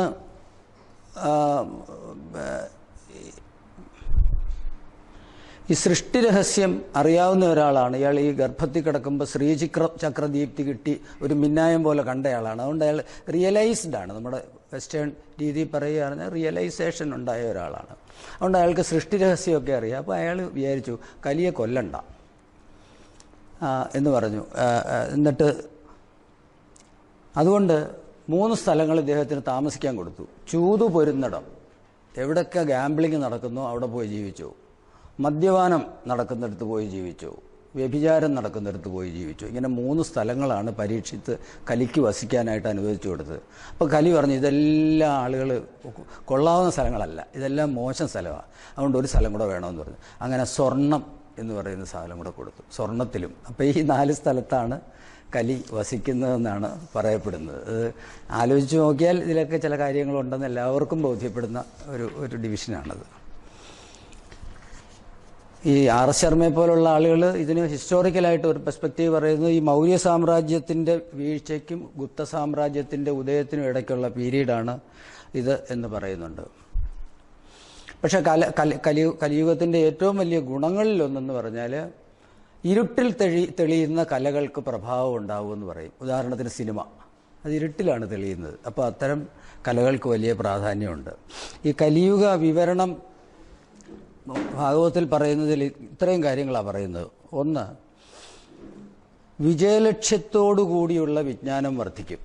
അത് ശരിയാണ്. ഇപ്പോൾ പോസിറ്റീവ് തിങ്കിങ് എന്നൊക്കെ പറയുന്ന പുസ്തകങ്ങൾ, ഹൗ ടു വിൻ ഫ്രണ്ട്സ്, എങ്ങനെ നമുക്ക് മാനേജ്മെൻറ്റിലൂടെ മിടുക്കരാവാം എന്നൊക്കെ പറയുന്ന പുസ്തകങ്ങൾ. അതായത് ഒരു വിജയലക്ഷ്യത്തോടു കൂടിയുള്ള വിജ്ഞാനം വർദ്ധിക്കും. ശരിക്കും പറഞ്ഞാൽ ജ്ഞാനവും ഭൗതിക വിജയവുമായിട്ടൊരു ബന്ധമില്ലാത്ത ഒരു സംസ്കാരമാണ് നമ്മുടേത്. പക്ഷേ എങ്കിലും നമ്മുടെ നാട്ടിലും ധാരാളമായി ഈ വിജയിക്കാൻ വേണ്ടിയുള്ള കല, അതിന് വലിയ പ്രാധാന്യം വരും. പിന്നെ മനുഷ്യരുടെ മനസ്സിലെ താഴെത്തട്ടിലെ വികാരങ്ങൾ പ്രമുഖമാവും. അതിൻ്റെ ആവിഷ്കാരങ്ങൾക്കായി ബുദ്ധി അധികമായി പ്രവർത്തിച്ചു തുടങ്ങും. മന്ത്രം കൊണ്ട് ചെയ്തതെല്ലാം യന്ത്രം കൊണ്ടും ചെയ്യുന്ന ശീലത്തിൽ മനുഷ്യബുദ്ധി ചെറുതാകും. അല്പത്തങ്ങൾക്ക് ഭംഗി തോന്നും. അല്പബുദ്ധികൾ അവതാരങ്ങളായി കീർത്തിക്കപ്പെടും. വികാരജന്യമായ സാഹസികത മനുഷ്യർ പ്രകടിപ്പിക്കും. നൈമിഷാഘാതമുള്ള കാമം, ക്രോധം, ഭയം എന്നിവയുടെ ചർച്ചയ്ക്ക് മാത്രമേ വാർത്താപ്രാധാന്യമുണ്ടാവൂ. ഇങ്ങനെ ബലം കുറഞ്ഞുപോയ മനോവ്യവസ്ഥയിൽ ചെറിയ കാര്യങ്ങൾ വലുതായി കാണുകയും ഗ്രാൻഡ് ഡിസൈൻസ് കാണാതിരിക്കുകയും ചെയ്യും. ഈ സാഹചര്യത്തിലാണ് നാമജപം മുറുകുന്നത്. നല്ല കാലങ്ങളിലല്ല മുമ്പ് അത് സംഭവിച്ചിട്ടുള്ളത്. ഈ ആയുർവേദം, യോഗവിദ്യ ഇതിൻ്റെയൊക്കെ പ്രചാരവും പ്രേയർ കൂടുന്നതൊന്നും നല്ല കാലങ്ങളിലല്ലെന്നാണ് പറയുന്നത്. അതെല്ലാം യഥാർത്ഥത്തിൽ മനുഷ്യൻ പ്രകൃതിയിൽ നിന്ന് തെറിച്ചു പോകുമ്പോഴാണ് സംഭവിക്കുന്നത്. പക്ഷെ പ്രകൃതിയോട് ചേർന്ന് പോകുന്ന കാലത്ത് സത്യത്തിൽ നമുക്കിതിൻ്റെ ഒന്നും വലിയൊരു ആവശ്യമില്ല. പ്രകൃതിയെ നിരസിക്കുന്ന സങ്കല്പങ്ങളും ഭാവനയും പുഷ്ടിപ്പെടും. ദുർബലതയേറുമ്പോൾ മനുഷ്യന് സുഖം ഏതാണ് എന്നുള്ളൊരു ഭ്രമം ഉണ്ടാവും. നമ്മുടെ പല ആളുകളും സുഖമാണെന്നും പറഞ്ഞ് ചെയ്യുന്ന പല കാര്യങ്ങളും ദുരിതഹേതുകങ്ങളാണ്. പക്ഷെ അത് എന്തോ ഒരു ശീലം കൊണ്ട് നമ്മളിങ്ങനെ അറിയാതെ ചെയ്തു പോവുകയാണ് ചെയ്യുന്നത്. ഭ്രമത്തിലുള്ള സങ്കല്പം യഥാർത്ഥമാകുന്നതിന് ഒരുപാട് ഭാഷകളുണ്ടാവും. സംഭാഷണം അധികമാകും. വ്യാകരണം മുറിയും. എന്നാൽ കലികാലത്തിൽ മനുഷ്യരെ രോഗികളാക്കുന്നത് ശബ്ദത്തിൻ്റെ ആധിക്യമാണ്. അപ്പം എല്ലാവരും ഒരുമിച്ച് സംസാരിക്കുമ്പോൾ ശിരോരോഗങ്ങൾ കൂടും. അത് വൈകിട്ടത്തെ TV ചർച്ച കണ്ടാൽ മനസ്സിലാവും നമുക്ക്. അതായത് ഒന്നിലധികം ആളുകൾ ഒരേ സമയം, അവർക്കെല്ലാം ശിരോരോഗമുണ്ട്. ഈ വരുന്ന സംസാരിക്കുന്ന ആളുകളെയൊക്കെ നമ്മൾ ശ്രദ്ധിച്ചാൽ മനസ്സിലാവും. എന്തിനാണ് അവരിങ്ങനെ ബഹളം വെക്കുന്നതെന്ന് നമുക്ക് മനസ്സിലായിട്ടില്ല. മാത്രമല്ല നമ്മുടെ ചാനലുകാർക്കും ഇതിൻ്റെ ഒരു ചെറിയ കുഴപ്പമുണ്ട്. കാരണം ഒരിക്കലും യോജിക്കാത്ത രണ്ട് നേതാക്കന്മാരെ കൊണ്ടുവന്ന് അടുപ്പിച്ചിട്ടിട്ട് നടുക്ക് ഇയാളിരുന്നുകൊണ്ട് ഇങ്ങനെ ഈ വഴക്ക് നിയന്ത്രിക്കേണ്ട പോലെ. അതേസമയം BBC ഒക്കെ വളരെ ഭംഗിയായി കോഫി ടേബിളൊക്കെ ചെയ്യും. ഇതിൻ്റെ മിഡിൽ വേയിലുള്ള രണ്ടാളുകളെ എടുക്കും. അതായത് ഒരു പോസിബിൾ സൊല്യൂഷൻ കണ്ടെത്താൻ പറ്റുന്ന രണ്ടാളുകളെ കൊണ്ടുവന്നിരുത്തിയാൽ ഈ പ്രഭാഷണം എത്ര മനസ്സിലാവും, എത്ര മനോഹരമാവും. മാത്രമല്ല രാത്രി കിടന്നുറങ്ങേണ്ട ആളുകൾ ഈ വഴക്ക് കേട്ടിട്ടാണ് എല്ലാ ദിവസവും ആളുകൾ കിടന്നുറങ്ങുന്നത്. അപ്പോൾ അവരുടെ സ്വഭാവത്തിൽ ഒരു രാത്രിയിൽ നമ്മൾ ഉറങ്ങുന്നതിന് മുമ്പ് ചിന്തിക്കുന്നതാണല്ലോ നമ്മുടെ ശിഷ്ടജീവിതത്തിലേക്ക് പോകുന്നത്. അപ്പോൾ ആ തോട്ട് പ്രോസസ്സിംഗ് എഞ്ചിനീയറിങ്ങിൻ്റെ ഭാഗമായി മലയാളികൾ കുറേ കാലമായിട്ട് വലിയ വഴക്കാളികളായി മാറുന്നതിൻ്റെ ഒരു കാരണം ഇതാണ്. രണ്ടാമത് പാതിരാത്രി വരെ ഇരുന്ന് ഈ സോഷ്യൽ മീഡിയയിൽ നമ്മൾ അങ്ങോട്ടും ഇങ്ങോട്ടും ചെയ്യുന്ന ഈ അട്ടഹാസങ്ങളുടെ ഒരു പ്രതിഫലനം കൂടെ ആവാം. പക്ഷേ ഇനി നമുക്കിത് ആർട്ടുമായിട്ടുള്ള ഒരു ബന്ധം എന്ന് പറഞ്ഞാൽ പലപ്പോഴും ഈ ഡാർക്ക് ഫോഴ്സസിന് കലയുമായിട്ട് വളരെ ഡയറക്റ്റായിട്ടുള്ള ഒരു ബന്ധമുണ്ട്. കാരണം ഈ സ്മൃതി സഞ്ചയങ്ങൾ ഉപേക്ഷിക്കാൻ പറ്റാത്ത ഒരുവനാണ് കലാകാരൻ. അപ്പം നമ്മുടെ ഇവരൊക്കെ പറയും, ഈ ചില ആളുകളൊക്കെ സന്യാസിമാരും ഒക്കെ പറയാറുണ്ട് ഇങ്ങനെ വർത്തമാനത്തിൽ മുഴുകണം, വേറെ ഭൂതകാലം ഭാവിയൊന്നുമില്ല, അതൊക്കെ അസത്യമാണ് എന്നൊക്കെ പറയും. പക്ഷേ വർത്തമാനത്തിൽ ജീവിക്കാനൊന്നും കലാകാരന് പറ്റത്തില്ല. സ്മൃതി സഞ്ചയങ്ങളാണ് കലാകാരൻ്റെ ഒരു പ്രധാന അതിൻ്റെ ആർട്ട് എടുക്കാൻ വേണ്ടുന്ന ബ്രഷോ പെയിൻറ്റോ ഒക്കെ എന്ന് പറയുന്നത് ആ ഓർമ്മകളിലും അതിലൊക്കെ കിടക്കുന്നതാണ്. അതുകൊണ്ട് അതിലെപ്പോഴും ഈ ഫോഴ്സസ് കടന്നു വരും. ലോകത്തുള്ള വലിയ ആർട്ടുകളെല്ലാം ഉണ്ടായിട്ടുള്ളത് പലപ്പോഴും അങ്ങേയറ്റം ഡാർക്കായിട്ടുള്ള ചില മൊമെൻസിൽ നിന്നാണ്. അത് സലോമി എന്ന് പറയുന്ന റഷ്യക്കാരിയായ കലാകാരിക്ക് റിൽക്കെയുമായിട്ടൊരു വലിയ ബന്ധമുണ്ട്. 22 വയസ്സുള്ള റിൽക്കെയ്ക്ക് 38 വയസ്സുള്ള ഈ സ്ത്രീയുമായി കടുത്ത അനുരാഗമായിരുന്നു. അനുരാഗം നിറച്ച കത്തുകളെല്ലാം ചെല്ലുമ്പോൾ സലോമി നോ എന്ന് പറഞ്ഞ് മറുപടി അയച്ചാലും ഇയാൾക്ക് ഇതിൽ നിന്ന് രക്ഷപ്പെടാൻ വയ്യ. സലോമി ആരാന്ന് ചോദിച്ചാൽ നീച്ചയ്ക്ക് ദസ്പേക് സരതുഷ്ട്ര എഴുതാൻ ഇൻസ്പിറേഷൻ കൊടുത്ത ആളാണ് സലോമി. പക്ഷെ അവസാനം ഇതിലിങ്ങനെ വീഴാതാകുമ്പോൾ അവസാനം ഇയാൾ പറഞ്ഞു, ഞാൻ I am in hopeless despair എന്നുള്ള മട്ടിൽ കത്ത് എഴുതിയപ്പോൾ അവരതിന് മറുപടി പറഞ്ഞു. ലോകത്തുള്ള വലിയ ആർട്ടെല്ലാം ഉണ്ടായിട്ടുള്ളത് ഈ ഡെസ്പയറിൻ്റെ നിമിഷങ്ങളിലാണ്. പിൽക്കാലത്ത് റിൽക്കെ കവിക്കെഴുതിയ കത്തിനകത്ത് ഈ കാര്യം പറയുന്നുണ്ട്. അതായത് നമ്മുടെ ജീവിതത്തിൽ ഏറ്റവും കൂടുതൽ വിഷാദമുള്ള സമയത്ത് ബഹളമൊന്നും ഉണ്ടാക്കാതെ സ്വസ്ഥമായിട്ടിരിക്കുക, നിങ്ങളോടൊപ്പം ഇരിക്കുക എന്ന് പറഞ്ഞാൽ നമ്മൾ മാത്രമല്ല, ഒറ്റയ്ക്കിരിക്കുമ്പോഴും നമ്മുടെ കൂടെ ഒരാളുണ്ട്, വേറൊരാളും കൂടെ ഉണ്ടല്ലോ നമ്മളോട്. അയാളോടൊപ്പം സ്വസ്ഥമായി ശ്രദ്ധിച്ചുകൊണ്ടിരുന്നാൽ ഒരു ജീവിതത്തിലെ ഏതെങ്കിലും ഭാവിയിൽ വരാൻ പോകുന്ന വലിയൊരു ആപത്തിൻ്റെ ഒരു ദൃശ്യം നമുക്ക് കിട്ടും എന്നാണ് റിൽക്കെ പറയുന്നത്. നമ്മൾ ബഹളം വെച്ചുകൊണ്ട് നടന്നു കഴിഞ്ഞാൽ ഇങ്ങനെ ഒരു മൊമെന്റ് കിട്ടത്തില്ല. അതുകൊണ്ട് ആ സമയത്ത് ഇതിനെ പരിഹാരം കണ്ടെത്താൻ എപ്പോഴും നമ്മളങ്ങനെയാണല്ലോ, ഒന്ന് ഡൗൺ ആയാൽ അപ്പാക്കാനുള്ള പരിഹാരങ്ങൾ അന്വേഷിച്ചു. അങ്ങനെയല്ല, സ്വസ്ഥമായിട്ടിരുന്നാൽ ഇതിന് ഒരു ഈ മൊമെന്റിൽ നിന്ന് നമുക്കൊരു രക്ഷപ്പെടാൻ പറ്റും എന്നാണ് പറയുന്നത്. ഇനി ഇതിനകത്ത് ഞാൻ പറഞ്ഞ പോലെ നളചരിതം എന്ന് പറയുന്ന കാവ്യം, അത് ഈ ആട്ടക്കഥയുമായിട്ട് ഒരു പരിചയമുള്ള ആളുകൾക്ക് കുറച്ചുകൂടെ അറിയാം എന്നൊരു കഥയാണ്. അതായത് ഇയാൾ അതിസുന്ദരിയായ ദമയന്തി എന്ന് പറയുന്ന വിദർഭ രാജ്യത്തെ രാജകുമാരിയെ കല്യാണം കഴിക്കുന്നു. ആ കല്യാണത്തിൽ പങ്കെടുക്കാൻ ഇന്ദ്രൻ, അഗ്നി, യമൻ എന്നൊക്കെ പറയുന്ന ആളുകൾ വന്നിട്ടുണ്ട്. അവരെല്ലാം ഇപ്പോൾ ഇവൾ നളനെയാണ് കല്യാണം കഴിക്കാൻ പോകുന്നതെന്ന് മനസ്സിലാക്കിയിട്ട് അവരെല്ലാം നളൻ്റെ രൂപത്തിൽ നിന്നു. പക്ഷേ ദമയന്തി അത് ചെയ്തില്ല. ദേവന്മാർ ചതി തുടങ്ങിയാൽ പിന്നെ ഗതി ആര് എന്നാണ് അവൾ ചോദിക്കുന്നത്. അപ്പം ദേവകൾ ചതി തുടങ്ങുന്ന കാലം എന്നാണ് ഈ കലിയുഗത്തിൻ്റെ ഒരു പ്രശ്നം. അപ്പം ഈ പണ്ടത്തെ ആളുകളല്ലേ, ഞാൻ ഈയിടെ കോട്ടയത്തൊരു നളചരിതം കണ്ടുകൊണ്ടിരുന്നപ്പം അതിലയാൾ ആ കലി എന്ന് പറയുന്നതിനെ അയാൾ മനോധർമ്മം ആടിയപ്പോൾ അയാൾ ഒരു പുതിയ ഇത് കൊണ്ടുവന്നു. നമ്മൾ വെസ്റ്റേൺ സങ്കല്പത്തിലുള്ള സെയ്റ്റൻ്റെ സ്വഭാവങ്ങൾ എന്തൊക്കെയാണോ, ഞാനാണ് ഇനി ഭരിക്കാൻ പോകുന്നതെന്നൊക്കെ പറഞ്ഞ് അയാൾ ആടിയൊക്കെ കാണിച്ചു. അതാ ചെകുത്താൻ്റെ ഒരു കാലം എന്നുള്ളതിനുമായി അത് കറക്റ്റായിട്ട് അത് ബ്ലെൻഡ് ചെയ്താണ് അയാൾ അത് ആടിക്കാണിച്ചത്. അപ്പം 4 സൈന്യങ്ങളാണ് ഉള്ളത് കലിക്ക്: കാമം, ക്രോധ, ലോഭ, മോഹ സൈന്യം. പണ്ട് നമ്മൾ സ്കൂളിലൊക്കെ പഠിച്ചിട്ടുണ്ട് ഈ വരി. കാമക്രോധ ലോഭ മോഹ സൈന്യമുണ്ട്, താമസിക്കരുത് സുരപതേ ജഗതധിപതേ എന്ന് പറയുന്ന പദമൊക്കെ പണ്ട് പഠിക്കാനുണ്ടായിരുന്നു. അപ്പം ഈ 4 സൈന്യത്തിൻ്റെ ഒരു ഇടപെടലിലാണ് പലപ്പോഴും കലി നമ്മുടെ ജീവിതത്തിൽ കയറി വരുന്നത്. കസേര ഇട്ടു.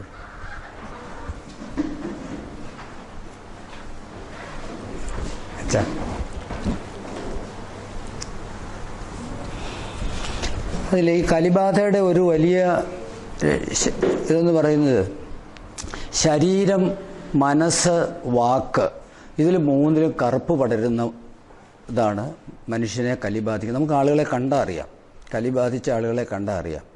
വികൃത ശരീരം, മലിന മനസ്സ്, പരുഷവാക്ക്, ഇത് 3ഉം ഒരുമിച്ചിരിക്കുന്നത് കണ്ടു കഴിഞ്ഞാൽ നമുക്ക് ചെറുതായി അവർ കലിബാധ എന്ന് പറഞ്ഞാൽ ജീവിതത്തിലെ ഒരു വലിയ വ്യസനം വന്നിട്ട് അതിനെ ഹാൻഡിൽ ചെയ്യാൻ പറ്റാതെ അത് കയ്പായി കയറി മുറുകി ഹൃദയത്തിൽ സ്ഥിരതാമസം ആക്കുന്നതിനെയാണ് കലി എന്ന് പറയുന്നത്. അല്ലാതെ അത് നമ്മൾ ചോദിക്കും അത് ഈവിളാണോ ഈവിൾ ഫോഴ്സ് ആണോ എന്ന് ചോദിച്ചാൽ അത് ഈവിൾ ഫോഴ്സ് ആയിത്തീർന്നതാണ്. പക്ഷെ അത് സാഹചര്യവശാൽ ഈവിൾ ഫോഴ്സ്, അത് ആ മനുഷ്യൻ്റെ കുഴപ്പമല്ല. ആ മനുഷ്യൻ വന്ന ആ വ്യസനത്തെ ഹാൻഡിൽ ചെയ്ത രീതിയിലുണ്ടായ ഇതാണ്. ഇപ്പം ഈ നളചരിതത്തിലെ നളന് ഇങ്ങനെ ഒരു രോഗാവസ്ഥയുമായി ബന്ധിപ്പിച്ച് ഞാൻ ചെയ്യുന്നതിന് മുമ്പ് ആരും പഠിച്ചിട്ടില്ല. ഞാൻ പക്ഷേ ഈ അഷ്ടാംഗ ഹൃദയത്തിൽ വായിക്കുമ്പം പിത്തജ്വരം എന്ന് പറയുന്ന രോഗമുണ്ട്. അപ്പം പണ്ട് ബോധലെയറുടെ കവിതയ്ക്കകത്ത് ഫ്ലവേഴ്സ് ഓഫ് ഈവിളിലൊക്കെ ഇദ്ദേഹം പറയുന്ന ഒരു കാര്യം, പിത്താശയത്തിൻ്റെ ബൈലിൻ്റെ നിറമാണ് നരകത്തിനെന്ന് അദ്ദേഹം പറയും. ബൈലിനൊരു പച്ച നിറമുണ്ടല്ലോ, ആ പച്ച നിറമാണ്. അപ്പോൾ ഈ പിത്താശയ രോഗം വരുന്നവർക്ക് ഏറ്റവും വലിയ പ്രശ്നം ഈ പിത്തരസം വന്നിട്ട് വയറ് കെട്ടിക്കിടന്ന് വയറ് വീർത്ത് അതിഭയങ്കര വേദനയും വലിയ ദുരിതവും രക്ഷപ്പെടാൻ പ്രയാസമുള്ളതുമായ ഒരവസ്ഥയാണ്.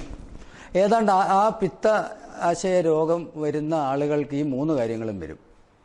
ഒന്ന്, ശരീരം വളരെ വികൃതമാവും. അത് അഷ്ടാംഗഹൃദയത്തിൽ പറയുന്നത് വേറെന്തോ ഒരു വയറ് വീർത്ത ഒരു പ്രത്യേകതരം ജീവിയുടെ അതായത് തവളയുടെ ശരീരാവസ്ഥ പോലെയാണ്. കയ്യും കാലും ശോഷിക്കും, വയറ് മാത്രം ഇങ്ങനെ വീർത്ത് വല്ലാതെ കിടക്കുന്ന ഒരവസ്ഥയിലേക്ക് ഇത് വരും.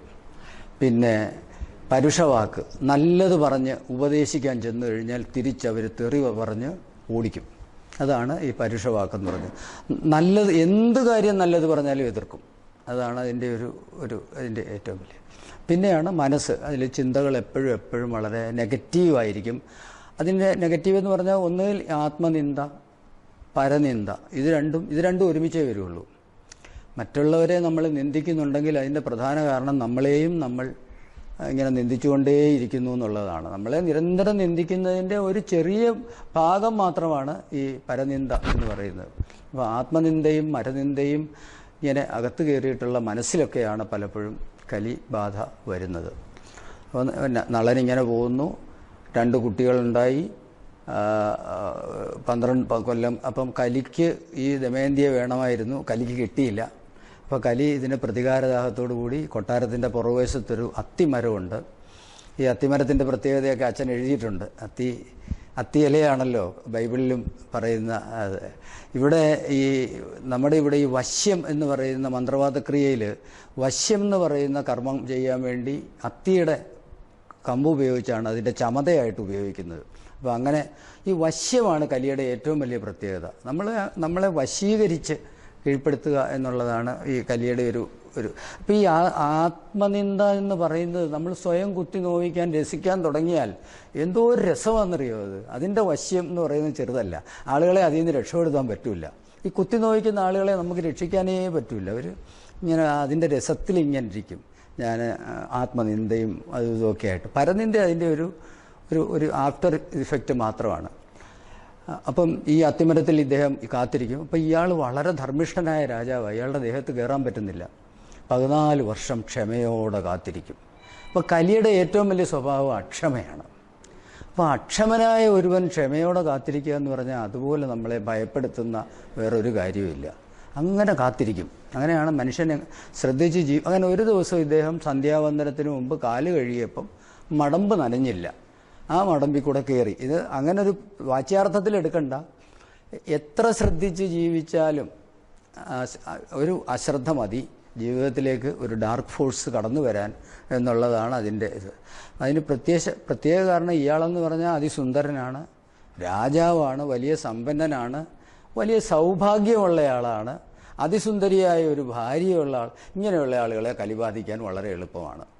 സൗഭാഗ്യം, കീർത്തി, അതേപോലെ തന്നെ ഭാഗ്യം. സൗഭാഗ്യവും കീർത്തിയും ഇതെല്ലാം ഉള്ള ആളുകളിലെയാണ് സുമുഖത്വവും. സുഭഗത എന്നാണ് അതിനകത്ത് പറയുന്നത്. രാജാ രതീശ സുഭഗോ നളനാമധേയ എന്നാണ് പറയുന്നത് തന്നെ. ശ്രീവീരസേന തനയോ, ശ്രീവീരൻ എന്ന് പറഞ്ഞ വീരസേന രാജാവിൻ്റെ മകനാണ്. അപ്പോൾ ഇദ്ദേഹം ഇത് കയറുന്നു. ഈ കയറി കഴിയുമ്പോഴത്തേക്കും പുഷ്കരൻ, ഇയാളുടെ അനിയനുണ്ട്. അനിയൻ ഈ പറഞ്ഞ പോലെ ഞാനൊന്നും ആയില്ല, ഈ ആത്മനിന്ദയാണ് ഫുൾ ടൈം. കലിയും ദ്വാപരനും കൂടെ അയാളെ പോയി കാണുമ്പോൾ അയാൾ പറയുന്നത്, നമ്മെ കാണാൻ ആര് വരുന്നു? കാണാൻ വരുന്നവരെല്ലാം രാജാവിനെ കാണും. എനിക്ക് പ്രത്യേകിച്ച് യാതൊരു റോളുമില്ല, കഴിവൊന്നുമില്ല. എന്നെ കാണാൻ ആര് വരാനാ? നിങ്ങൾ എന്തിനാ വന്നത്? അപ്പം പറയും, നീ അവനോട് ചൂത് കളിക്കണം. അതാണ് ഈ കലിയുടെ ഏറ്റവും പ്രധാന സംഭവങ്ങളിലൊന്ന് ഗാംബ്ലിംഗ് ആണ്. അത് ഇപ്പോഴും ഈ ഗോവയ്ക്ക് പോകുന്ന ഫ്ലൈറ്റുകളിൽ വെള്ളിയാഴ്ച നോക്കിക്കോണം, കൊച്ചിയിൽ നിന്നൊരു വലിയ ബിസിനസ്സുകാരുടെ സംഘം അതിൽ കയറും. തിങ്കളാഴ്ച രാവിലെ അത് തിരിച്ചു വരും. ചിലർ ചിരിച്ചുകൊണ്ട് വരും, ചിലർ കരഞ്ഞുകൊണ്ട് വരും.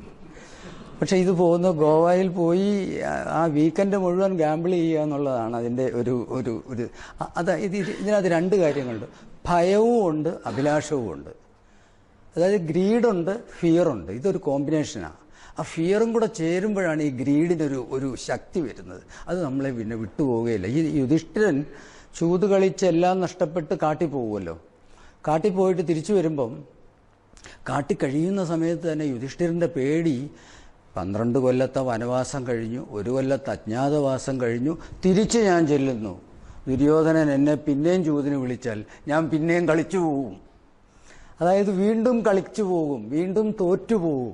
അതാണ് ല്യൂർ ഓഫ് ഗാംബ്ലിംഗ് എന്ന് പറയുന്നത്. അതാണ് അതിനകത്തൊരു രക്ഷയില്ല. അതിൻ്റെ കാരണം അതാണ്. അതിൽ ഭയവും ഉണ്ട്, അഭിലാഷവും ഉണ്ട്.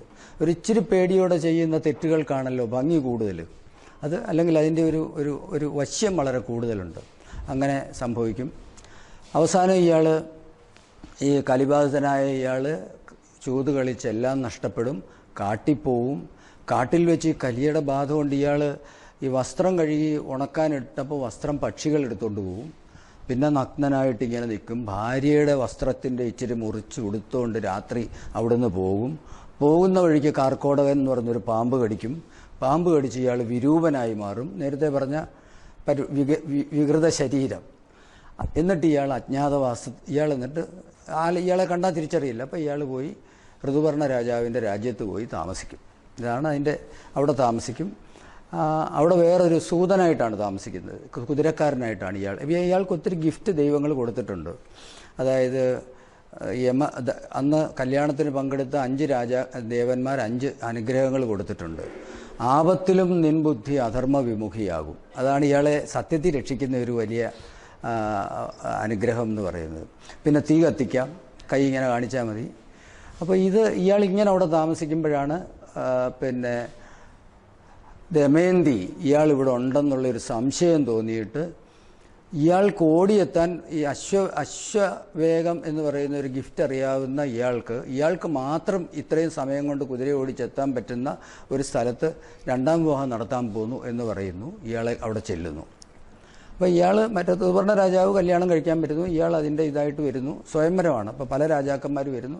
ഇയാൾക്ക് ഓടിയെത്താൻ ഇത്രയും സമയം വേണം.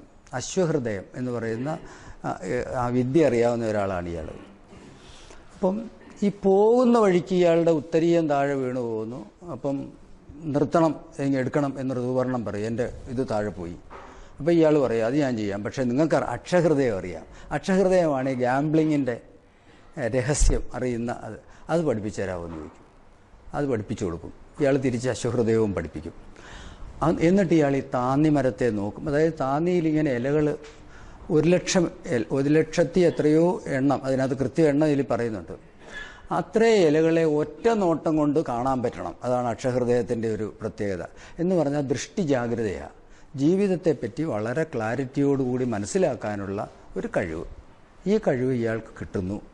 അത് കിട്ടിക്കഴിഞ്ഞാൽ അപ്പം കലി ഇളകി തുടങ്ങുമെന്നാണ് പറയുന്നത്. ഇത് അക്ഷഹൃദയം പഠിച്ചു കഴിഞ്ഞപ്പോൾ മുതൽ ഇയാളുടെ ദേഹത്തുനിന്ന് പതുക്കെ കലിബാധ ഒഴുകുന്നു. അവസാനം അവിടെ വെച്ച് ദമയന്തിയുടെ ഒരു തോഴി വന്ന് ഇയാളോട് സംസാരിക്കുന്നു. അപ്പോൾ ഇയാൾ കുക്ക് ചെയ്യുമ്പം വെറുതെ കൈ കാണിക്കുമ്പോൾ തീ കത്തുന്നതൊക്കെ കണ്ടപ്പോൾ ഇയാളാണെന്ന് മനസ്സിലാവുന്നു. ദമയന്തിയോട് ഒരുമിച്ച് ചേരുന്നു എന്നുള്ളതാണ് ഇതിൻ്റെ ഒരു ഫോർമലായിട്ടുള്ള ഇതിൻ്റെ ഒരു പ്ലോട്ട്. ഇതിനിടയിൽ ഒരുപാട് വിഷയങ്ങൾ വരുന്നുണ്ട്. ഒന്ന്, മനുഷ്യൻ കാട്ടിനകത്തേക്ക് പോകുന്നു. ഈ കലി ബാധിച്ചു കഴിയുമ്പോൾ ഇയാൾ കാട്ടിനകത്ത് സ്വസ്ഥനാകുന്നു. പക്ഷെ കാടിൻ്റെ ഏതോ ഒരു സ്ഥലത്ത് വെച്ച് നല്ല ഒരു സരസിൽ വലിയ കുളിർമയുള്ള ഒരു സ്ഥലത്ത് ചെന്നിരിക്കുമ്പം ഇയാളുടെ ദേഹത്തു നിന്ന് ഇയാൾക്ക് സുഖം കിട്ടിത്തുടങ്ങുന്നു. അങ്ങനെ ഒരു ഒരു ഒരു ഇത് കലിബാധിതനായ ഒരു മനുഷ്യന് ഒരു ഔഷധം ആ കാട്ടിൽ നിന്ന് കിട്ടുന്നു. അവിടെ വെച്ച് അയാളൊരു നിലാവ്, ഒരു നല്ല നിലാവുള്ള ഒരു രാത്രിയിൽ അയാളൊരു കവിത ചൊല്ലുന്നു. അയാളുടെ ഹൃദയത്തിൽ നിന്ന് കലയുണരുന്നു. അത് കഴിഞ്ഞിട്ട് അയാൾ തിരിച്ച് ഇവിടെ അജ്ഞാതമായ ഒരു സ്ഥലത്ത്, അപ്പോൾ ഈ അനോണിമിറ്റി, ഈ പറഞ്ഞ പോലെ മനുഷ്യൻ കാട്ടിപ്പോകുന്നത് പോലെയോ ഒക്കെ തന്നെ ഈ ആധുനിക മനുഷ്യനും ഒക്കെ ഇതുണ്ട്. നമ്മൾ നഗരങ്ങളിൽ പോയി താമസിക്കുന്നത് എന്താണെന്ന് പറഞ്ഞു കഴിഞ്ഞാൽ നമുക്ക് അനോണിമിറ്റി ഉണ്ട്. ആരും അറിയാതെ നമുക്ക് ഒരുപാട് കാര്യങ്ങൾ ചെയ്യാം. ഒന്ന്. രണ്ടാമത് നമുക്ക് ഒളിച്ചിരിക്കാം. നമുക്ക് ഒളിച്ചിരിക്കാൻ പറ്റിയ ഒരു സ്ഥലമാണ് കാട്, വേറെ ഒരെണ്ണമാണ് നഗരകാന്താരം. അവിടെയും നമുക്ക് ഒളിച്ചിരിക്കാം. അങ്ങനെ നമ്മുടെ ഒളിച്ചിരിക്കാനുള്ള ഒരു സ്ഥലം.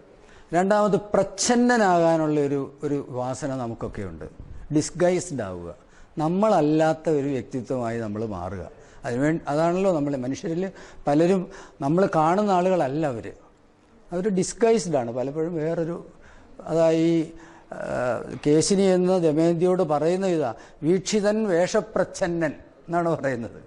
ഈ കാണുന്നവൻ ശരിക്കുള്ള ആളല്ല, ഇവൻ വേഷപ്രച്ഛന്നനാണ് എന്ന് പറയുന്നത്. അപ്പോൾ ഇങ്ങനെയുള്ള ഒരുപാട് ആശയങ്ങൾ ഈ നളയരിതം എന്ന് പറയുന്ന കാവ്യത്തിൽ ഉണ്ട്.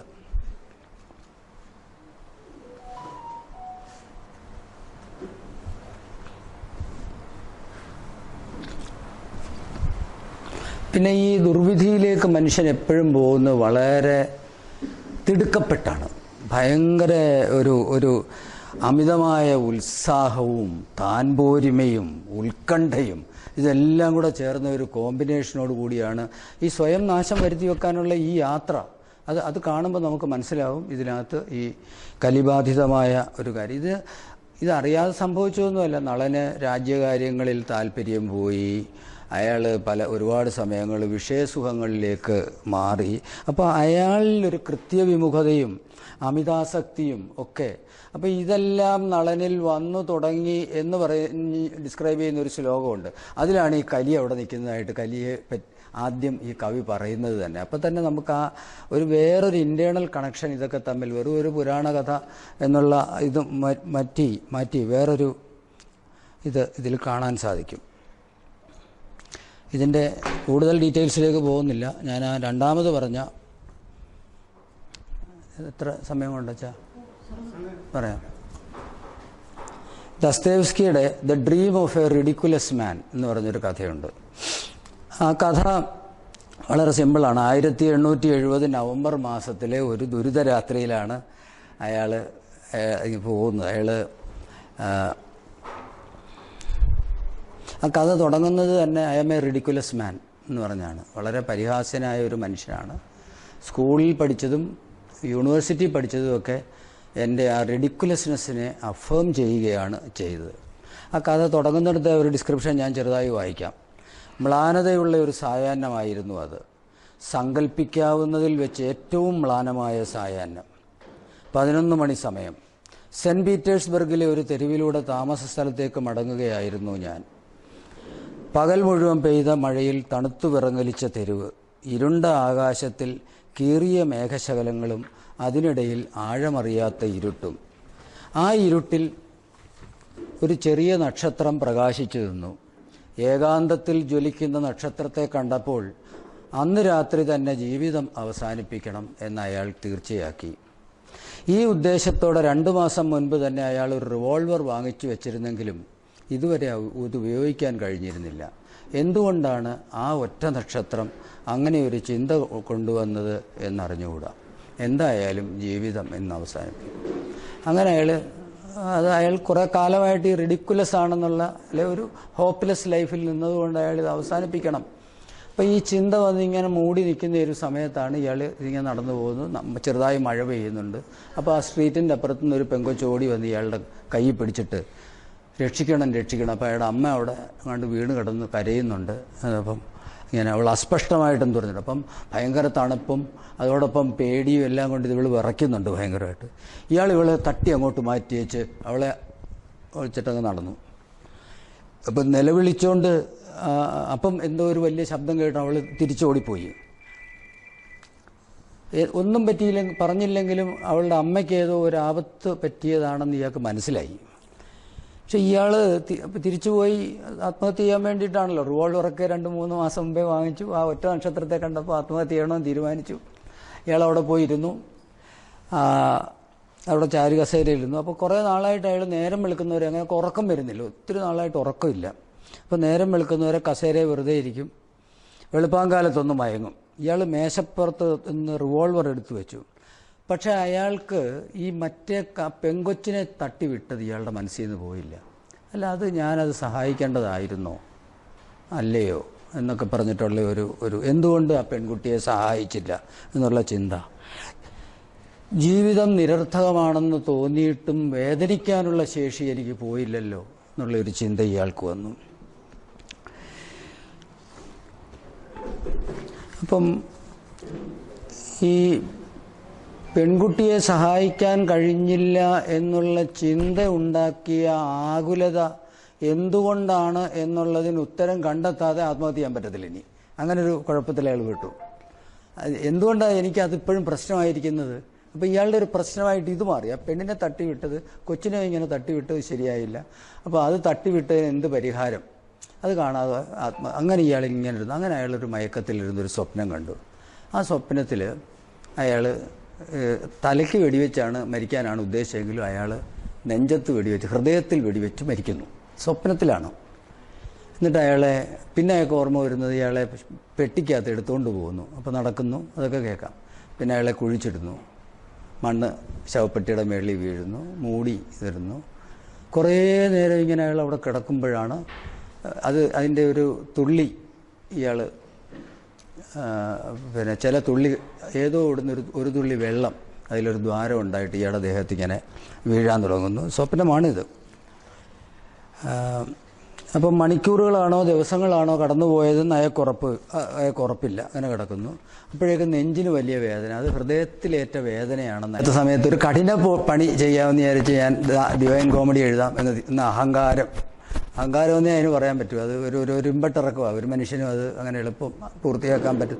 14,000 ശ്ലോകങ്ങളുള്ള ഒരു കാവ്യം, ബൈബിള് മാത്രം 800 ക്രോസ് റെഫറൻസസ്, എയ്നഡ് പോലുള്ള അനേകം കാവ്യങ്ങളുടെ ക്രോസ് റെഫറൻസ്, ഇതെല്ലാം അറിയാതെ ഇത് മനസ്സിലാക്കിയെടുക്കാൻ വിഷമമാണ്. ഞാനത് ഏതാണ്ട് ക്ഷീണിച്ച അവസ്ഥയിലാണ്. എങ്കിലും അതിനുവേണ്ടി ഞാൻ കുറച്ച് ഭാഗം ട്രാൻസ്ലേറ്റ് ചെയ്യുകയൊക്കെ ചെയ്തു. ദാന്ത ഇങ്ങനെയാണ്, അതായത് 11 എഴുത്തച്ഛനേക്കാൾ ഒരല്പം സീനിയറാണ്. നേരത്തെ പറഞ്ഞ പോലെ ദസ്തയേവ്സ്കിയുടെ കാര്യം ദാന്തെ. അപ്പം ഈ ഡിവൈൻ കോമഡി എന്ന് പറഞ്ഞ ഒറ്റ പുസ്തകത്തിലൂടെയാണ് ഇറ്റാലിയൻ ലിറ്ററേച്ചറിൻ്റെ തുടക്കം. അതുവരെ ആരും സാഹിത്യം ഇറ്റാലിയൻ ഭാഷയിൽ എഴുതിയിരുന്നില്ല. അപ്പം അവിടെ അന്ന് ഈ ചക്രവർത്തിയുടെ ആളുകളും പോപ്പിനെ അനുകൂലിക്കുന്നവരും തമ്മിലുള്ള ഒരു വലിയ രാഷ്ട്രീയ സംഘർഷത്തിൽ ഇദ്ദേഹം തെറ്റായ പക്ഷത്ത് നിന്നതുകൊണ്ട് നാട് കടത്തപ്പെട്ടു.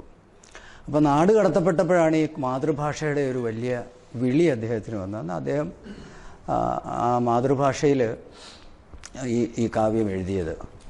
പക്ഷെ അതിനേക്കാൾ കൂടുതൽ നമ്മൾ നേരത്തെ പറഞ്ഞ കലിബാധ, അതിൻ്റെ എല്ലാ ലക്ഷണങ്ങളും ഈ കവിയെ, ദാന്തയെ ബാധിച്ചതിൻ്റെ ഒരു ഫലമാണ് ഇത്. അത് ഒരർത്ഥത്തിൽ ക്രിസ്ത്യാനിറ്റിക്ക് ഒരു ഡിസ്ക്രിപ്ഷൻ ഓഫ് ഹെൽ കൊടുക്കുന്ന പുസ്തകമാണിത്. അതിനു മുമ്പ് ഇത്രയും ബൈബിളിൽ അത്ര കാര്യമായ ഒരു പരാമർശം ഇല്ലല്ലോ നരകം എന്താണ് എന്നുള്ളതിനെപ്പറ്റി. ഇതുപോലെ 9 വലയങ്ങളും ഓരോ ഭാവത്തിനും പറ്റിയ ആളുകൾ ഒക്കെ അവിടെ കൊണ്ടിടുകയും ഇപ്പം ഇതിൻ്റെ ആദ്യ ഭാഗം തന്നെ ലിംബോർ എന്ന് പറയുന്ന ഒരു ഭാഗം തന്നെ ഭയങ്കര, അതായത് ജീവിതത്തിൽ ഒരു പക്ഷത്തും നിഷ്പക്ഷരായി നിന്നവരെയാണ് അവിടെ കൊണ്ടുപോകുന്നത്. അപ്പോൾ അത് സത്യത്തിൽ വലിയ ഒരു കുഴപ്പം പിടിച്ച ഒരു കാര്യമാണ്. നമ്മൾ പല ആളുകളും നിഷ്പക്ഷരാണ്. അപ്പോൾ അതിൽ പറയുന്നത് പക്ഷം പിടിക്കാത്തവരാണ്. അവർക്ക് സ്വർഗവും ഇല്ല നരകവും ഇല്ല. അല്ലാത്ത ഒരു സ്ഥലത്ത്, ഒരു വളരെ വൃത്തികെട്ട ഒരു സ്ഥലത്ത് ഇങ്ങനെ വട്ടത്തിൽ കറങ്ങിക്കൊണ്ടിരിക്കുകയാണ്. ദേഹത്തു നിന്ന് ലിംബ അങ്ങനെയാണ്ട് പറയുന്ന പുഴുക്കളും കൃമികീടങ്ങളും ഇങ്ങനെ കടിച്ചുകൊണ്ടേയിരിക്കുന്നു. ഒരു ഫ്ലാഗ് ഇങ്ങനെയായിട്ട് ഒരാൾ മുമ്പേ ഓടുന്നുണ്ട്, അയാളുടെ പുറകിൽ അവരിങ്ങനെ ഓടും. അതിഭയങ്കരമായ നിലവിളി. അപ്പോൾ ദാന്തെ വിർജിലിനോട് ചോദിക്കും. വിർജിലാണ് ഇദ്ദേഹത്തെ നരകം കാണിക്കാൻ കൊണ്ടുപോകുന്ന കവി, മുമ്പ് മരിച്ച ആളാണ്. പക്ഷേ യേശുവിന് ശേഷം മരിച്ചവരെ സ്വർഗത്തിൽ പോകൂ എന്നായിരുന്നു അന്നത്തെ സംസ്കാരം. വിർജിൽ ജീവിച്ചിരുന്നത് യേശുവിന് മുമ്പായതുകൊണ്ട് ഇദ്ദേഹത്തിന് സ്വർഗത്തിൽ പോകാൻ പറ്റിയില്ല. പക്ഷെ അവിടെ നല്ല കവിയായിരുന്നുകൊണ്ടും നല്ലവനായതുകൊണ്ടും ബിയാട്രിസ്, കന്യാമറിയത്തിൻ്റെ നിർദ്ദേശപ്രകാരം സിസ്റ്റർ ലൂസിയ, പിന്നല്ലേ ബിയാട്രിസ് ഒക്കെ വന്ന് ഇയാളെ കാണുന്നുണ്ട് ഈ ദാന്തയെ രക്ഷിക്കണം എന്ന് പറയാൻ. അപ്പോൾ അങ്ങനെ അവർക്കൊക്കെ ഇഷ്ടമാണ്. പക്ഷേ നിവൃത്തിയില്ല, ഇയാൾക്ക് മോക്ഷം കിട്ടാൻ മുകളിലേക്ക് പോകാൻ. അപ്പോൾ ഇയാളോട് ചോദിക്കും, എന്തിനാണ് ഇവരിങ്ങനെ അതിഭയങ്കരമായി നിലവിളിക്കുന്നത്? അപ്പം പറയും, മരണം എന്ന പ്രത്യാശ ഇവർക്കില്ല. സത്യത ഞാൻ വായിച്ച് ഞടുങ്ങിപ്പോയത്. ജീവിതത്തിലെ ഏറ്റവും വലിയ പ്രത്യാശകളിലൊന്ന് നമ്മൾ മരിക്കുമെന്നുള്ളതാണ്. ഇത് അങ്ങനെയല്ല. ഈ കൃമികീടങ്ങൾ ഇങ്ങനെ കടിച്ചുകൊണ്ടേയിരിക്കുന്നു, അതിഭയങ്കരമായ വേദന, മാലിന്യങ്ങളുടെ ഇടയിൽ കൂടെ കിടന്ന് ഇങ്ങനെ ഓടേണ്ടി വരുന്നു, ഇരുട്ട്, തണുപ്പ്, ജീവിതത്തിൽ ഇങ്ങനെ കറങ്ങിക്കൊണ്ടിരിക്കുമ്പം ഇവരെന്തിനാണ് നിലവിളിക്കുന്നത്? മരണമില്ല എന്നുള്ള, മരണം എന്ന പ്രത്യാശയില്ലാത്തത് കൊണ്ടാണ് എന്ന് പറഞ്ഞിട്ടാണ്. അപ്പോൾ ഇതിൽ നമ്മൾ ഈ കാമക്രോധ ലോഭ മോഹ സൈന്യമുണ്ട് എന്ന് പറഞ്ഞല്ലോ, അതിൽ ഏതാണ്ട് സമാനമായിട്ട് ഇതിനകത്ത് 3-4 മൃഗങ്ങൾ വരുന്നുണ്ട്. ഒന്ന് ഒരു പുലി വരുന്നുണ്ട്, പിന്നൊരു സിംഹം വരുന്നുണ്ട്, പിന്നൊരു ചെന്നായ വരുന്നുണ്ട്. അത് അതിൻ്റെ ആ കാവ്യ സ്വഭാവം മനസ്സിലാക്കാൻ വേണ്ടി കുറച്ച് ഞാനൊന്ന് കാൻഡോ 1 കുറച്ച് ഭാഗങ്ങളൊന്ന് വായിക്കാം. ഇത് ജീവിതയാത്രയുടെ പാതിയിൽ എന്ന് പറഞ്ഞാൽ അന്ന് 70 വയസ്സാണ് മനുഷ്യൻ്റെ ആയുസ്, അങ്ങനല്ലേ പറയുന്നത്? 3 crores അങ്ങനെ ഉണ്ടൊരു പ്രയോഗം ഇല്ലേ ചാ? 70 ആണെന്നൊരു കണക്കുണ്ടായിരുന്നു. അപ്പോൾ 80 എന്നായിരുന്നു മനുഷ്യായുസ്. അപ്പോൾ 35 വയസ്സ് കഴിഞ്ഞപ്പോഴാണ് ഇയാൾ ഈ ട്രബിളിൽ ചെന്ന് പെട്ടത്. അതായത് സ്വയം സൃഷ്ടിച്ചെടുത്ത ഒരു നരകത്തിൽ ഇയാൾ അകപ്പെട്ടു പോയി. ജീവിതയാത്രയുടെ പാതിയിൽ നേർവഴിയിൽ നിന്ന് ദിശ തെറ്റി ഉണർന്നപ്പോൾ ഇരുൾ നിറഞ്ഞ കാന്താരത്തിൽ ഒറ്റപ്പെട്ടിരുന്നു ഞാൻ. എന്തൊരു കാടായിരുന്നു അത്! മ്ലാനത അടുക്കി വെച്ച പോലൊരു കഠിന വന്യത, അതിൻ്റെ ഓർമ്മ പോലും ഭയത്തിനാകാരം നൽകും. ആയിടത്തിൽ കറുപ്പ് മരണത്തിനുമില്ല. ഒടുവിൽ നന്മയിലെത്തിയതിനാൽ ദൈവാനുഗ്രഹത്താൽ വെളിപ്പെട്ടതെല്ലാം ഞാൻ വിവരിച്ചു പറയാം. എങ്ങനെ, അതായത് ജീവിച്ചിരിക്കുന്ന ഒരാളെന്ന നിലയിൽ ഇയാൾ നരകത്തിൽ പോയി, സ്വർഗത്തിലും പോയി, അവസാനം പിന്നെ നടുക്ക് മറ്റേ സ്ഥലത്ത് പോയി. എന്തായാലും പറയുന്നത് അതെ കറക്റ്റ്, പർഗറ്റോറിയിൽ പോയി. അത് കഴിഞ്ഞിട്ട് സ്വർഗത്തിലും എത്തി. അപ്പോൾ സ്വർഗത്തിലെത്തി തിരിച്ചു വരുന്ന ഒരാളെന്ന നിലയിൽ ഞാൻ സത്യം പറയാം എന്നാണ് പറയുന്നത്. എങ്ങനെ അവിടെ എത്തിപ്പെട്ടുവെന്നെനിക്ക് അറിഞ്ഞുകൂടാ. അത്രയും മതത്തിലും മയക്കത്തിലും നേർവഴി വിട്ടലഞ്ഞവൻ ഞാൻ. മതം, മയക്കം, അത് രണ്ടുമാണ് പറയുന്നത്. നെഞ്ചിൽ ഭയം നിറച്ച പിശാചത്താഴ്വരയുടെ വിഷമപദങ്ങൾക്കപ്പുറം ഒരു കൊച്ചു കുന്നിൻ്റെ ചുവട്ടിൽ ഞാൻ എത്തിപ്പെട്ടു. അപ്പോൾ ഇവിടെ ഒരു ദുഃഖവെള്ളിയാഴ്ചയിലാണ് ഈ യാത്ര തുടങ്ങുന്നത്. ഈസ്റ്ററിൻ്റെ അന്നാണ് ഇത് തിരിച്ച് എത്തുന്നത്. അങ്ങനെ 3 ദിവസം കൊണ്ടാണ് ഈ 14,000 വരികളുള്ള ഈ കാവ്യം നടക്കുന്നത്. ഹൃദയം തകർത്ത ആ ഭയാനക രാത്രിയുടെ ഭയജനക പീഡകളിൽ നിന്ന് ആശ്വാസമരുളി ആ ക്ഷുഭിത സാഗരം താണ്ടാൻ ഒടുവിലെ പ്രാണനിലും പൊരുതി കരയ്ക്കു നീന്തിയെത്തിയവൻ മരണക്കടലിനെ തിരിഞ്ഞു നോക്കി ഓർത്തുറപ്പിക്കും പോലെ. അതായത് അതിഭീകരമായ ഒരു കടൽ താണ്ടി പ്രാണനിലും പൊരുതി കരയ്ക്ക് നീന്തി എത്തിയതിന് ശേഷം തിരിഞ്ഞൊന്ന് നോക്കും നമ്മൾ. മരണക്കടലിനെ തിരിഞ്ഞു നോക്കി ഓർത്തുറപ്പിക്കുന്ന പോലെ നമ്മൾ കടന്നുപോയ ആ ദുരിതം മുഴുവൻ ഒന്ന് തിരിഞ്ഞു നോക്കി ഓർത്തതെന്ന് ഉറപ്പിക്കുന്നത് പോലെയാണ് ഞാൻ ഈ വിസിറ്റ് ഇപ്പോൾ എഴുതുന്നത് എന്നാണ് കവി പറഞ്ഞത്. അത് അതിനകത്തെ ഒരു വളരെ അതിലെ ഞാൻ കുറേ ഭാഗം വിട്ടിട്ട് കയറ്റത്തിൻ തുടക്കത്തിൽ കൺമുന്നിൽ പുള്ളിപ്പുലി വിറച്ചൊഴുകും ശബളവർണ്ണമിന്നായം. ഒരു ഫ്ലാഷാണ് ഈ അച്ഛൻ്റെ ചിത്രങ്ങളെന്ന കാര്യം പറഞ്ഞല്ലേ. ശബളവർണ്ണമിന്നായം ഒരു മൂവ്മെൻ്റ് ഉള്ള ഒരു പുള്ളിപ്പുലിയാണ് കാണുന്നത്. അത് ചതിയുടെയും കൊടിയ പകയുടെയും അവസാനിക്കാത്ത പകയുടെയും സിമ്പിൾസായിട്ടാണ് അത് വരുന്നത്. കുന്നിൻ വഴിയിൽ എവിടെ തിരിഞ്ഞാലും വഴിമുടക്കി നിന്നവൻ കാട്ടിലേക്ക് മടങ്ങാൻ തുനിഞ്ഞുപോയി ഞാൻ. പിന്നെ അത് കഴിഞ്ഞിട്ട് ഈ പറഞ്ഞ പോലെ അത്യാർത്തിയും കൂടാതെ വളരെ ഭംഗിയായിട്ട് വളരെ പ്രൗഢോജ്വലമായിട്ട് വേണുഗോപാൽ ഇവിടെ അവതരിപ്പിച്ചു കഴിഞ്ഞത്. ഞങ്ങൾ ഒരു ചെറിയ 2 വാക്ക് പറയണമെന്ന് മാത്രമേ അദ്ദേഹത്തോട് പറഞ്ഞിരുന്നുള്ളൂ. ഇത്ര പ്രൗഢമായൊരു സദസ്സ് ഇവിടെ വരുമെന്നും അദ്ദേഹം അതിനെ അനുസരിച്ച് അതിൻ്റെ പ്രൗഢി വർദ്ധിപ്പിക്കുമെന്നും ഞങ്ങളെ വിചാരിച്ചില്ല. അതൊരു വലിയ ഭാഗ്യമാണ്. ഇതിൻ്റെ കാവ്യ ഔഷധങ്ങളുണ്ട്.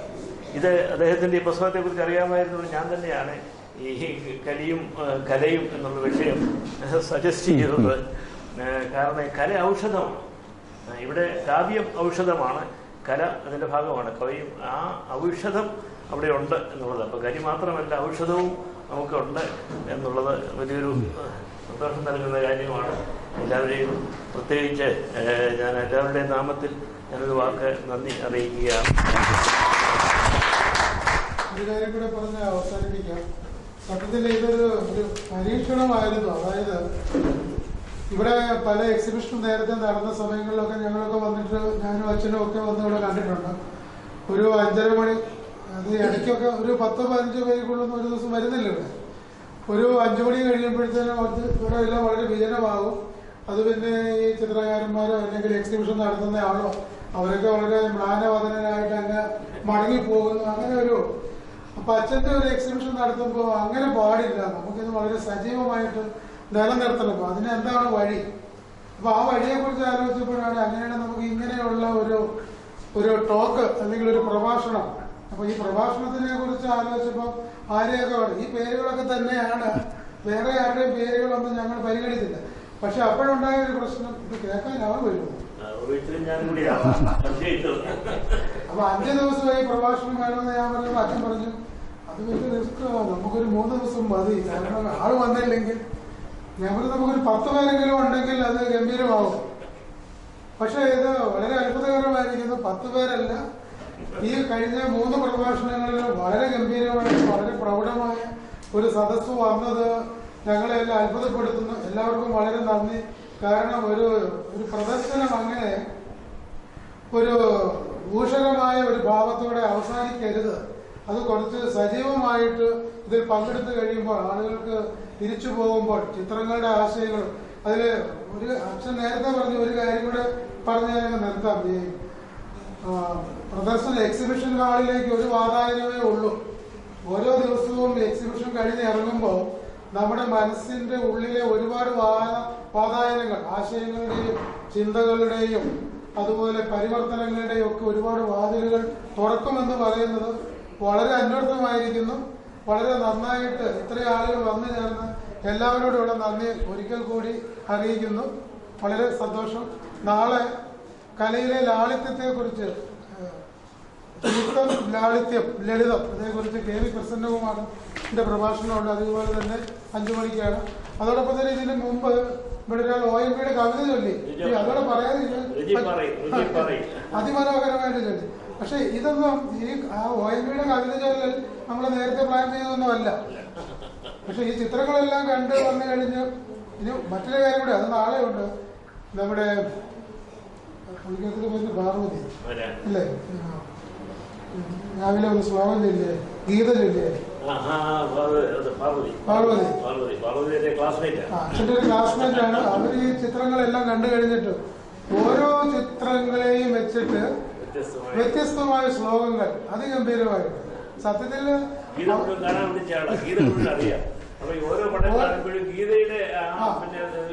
അതിനോട് ചേരുന്ന ശ്ലോകങ്ങൾ അതിങ്ങനെ സ്പോണ്ടേനിയസ് ആയിട്ട് അവരുടെ ഉള്ളിൽ നിന്ന് വരുക. അവരതിനുവേണ്ടി ഇങ്ങനെ എന്തെങ്കിലും മറിച്ചു നോക്കിയിട്ടോ അല്ലെങ്കിൽ ആലോചിച്ചിട്ടോ അല്ല. അപ്പൊ ഈ ചിത്രത്തിന്റെ മുമ്പിൽ വന്ന് ഉടനെ തന്നെ അവരുടെ ഉള്ളിൽ നിന്ന് ഈ ഒരു ശ്ലോകം പുറത്തേക്ക് വരുക. അപ്പൊ ഇങ്ങനെയൊക്കെയുള്ള വളരെ വളരെ പോസിറ്റീവായിട്ടുള്ള, വളരെ രസകരമായിട്ടുള്ള, അല്ലെങ്കിൽ വളരെ ഊർജം പകരുന്ന കാര്യങ്ങളൊക്കെ ഇവിടെ നടന്നു.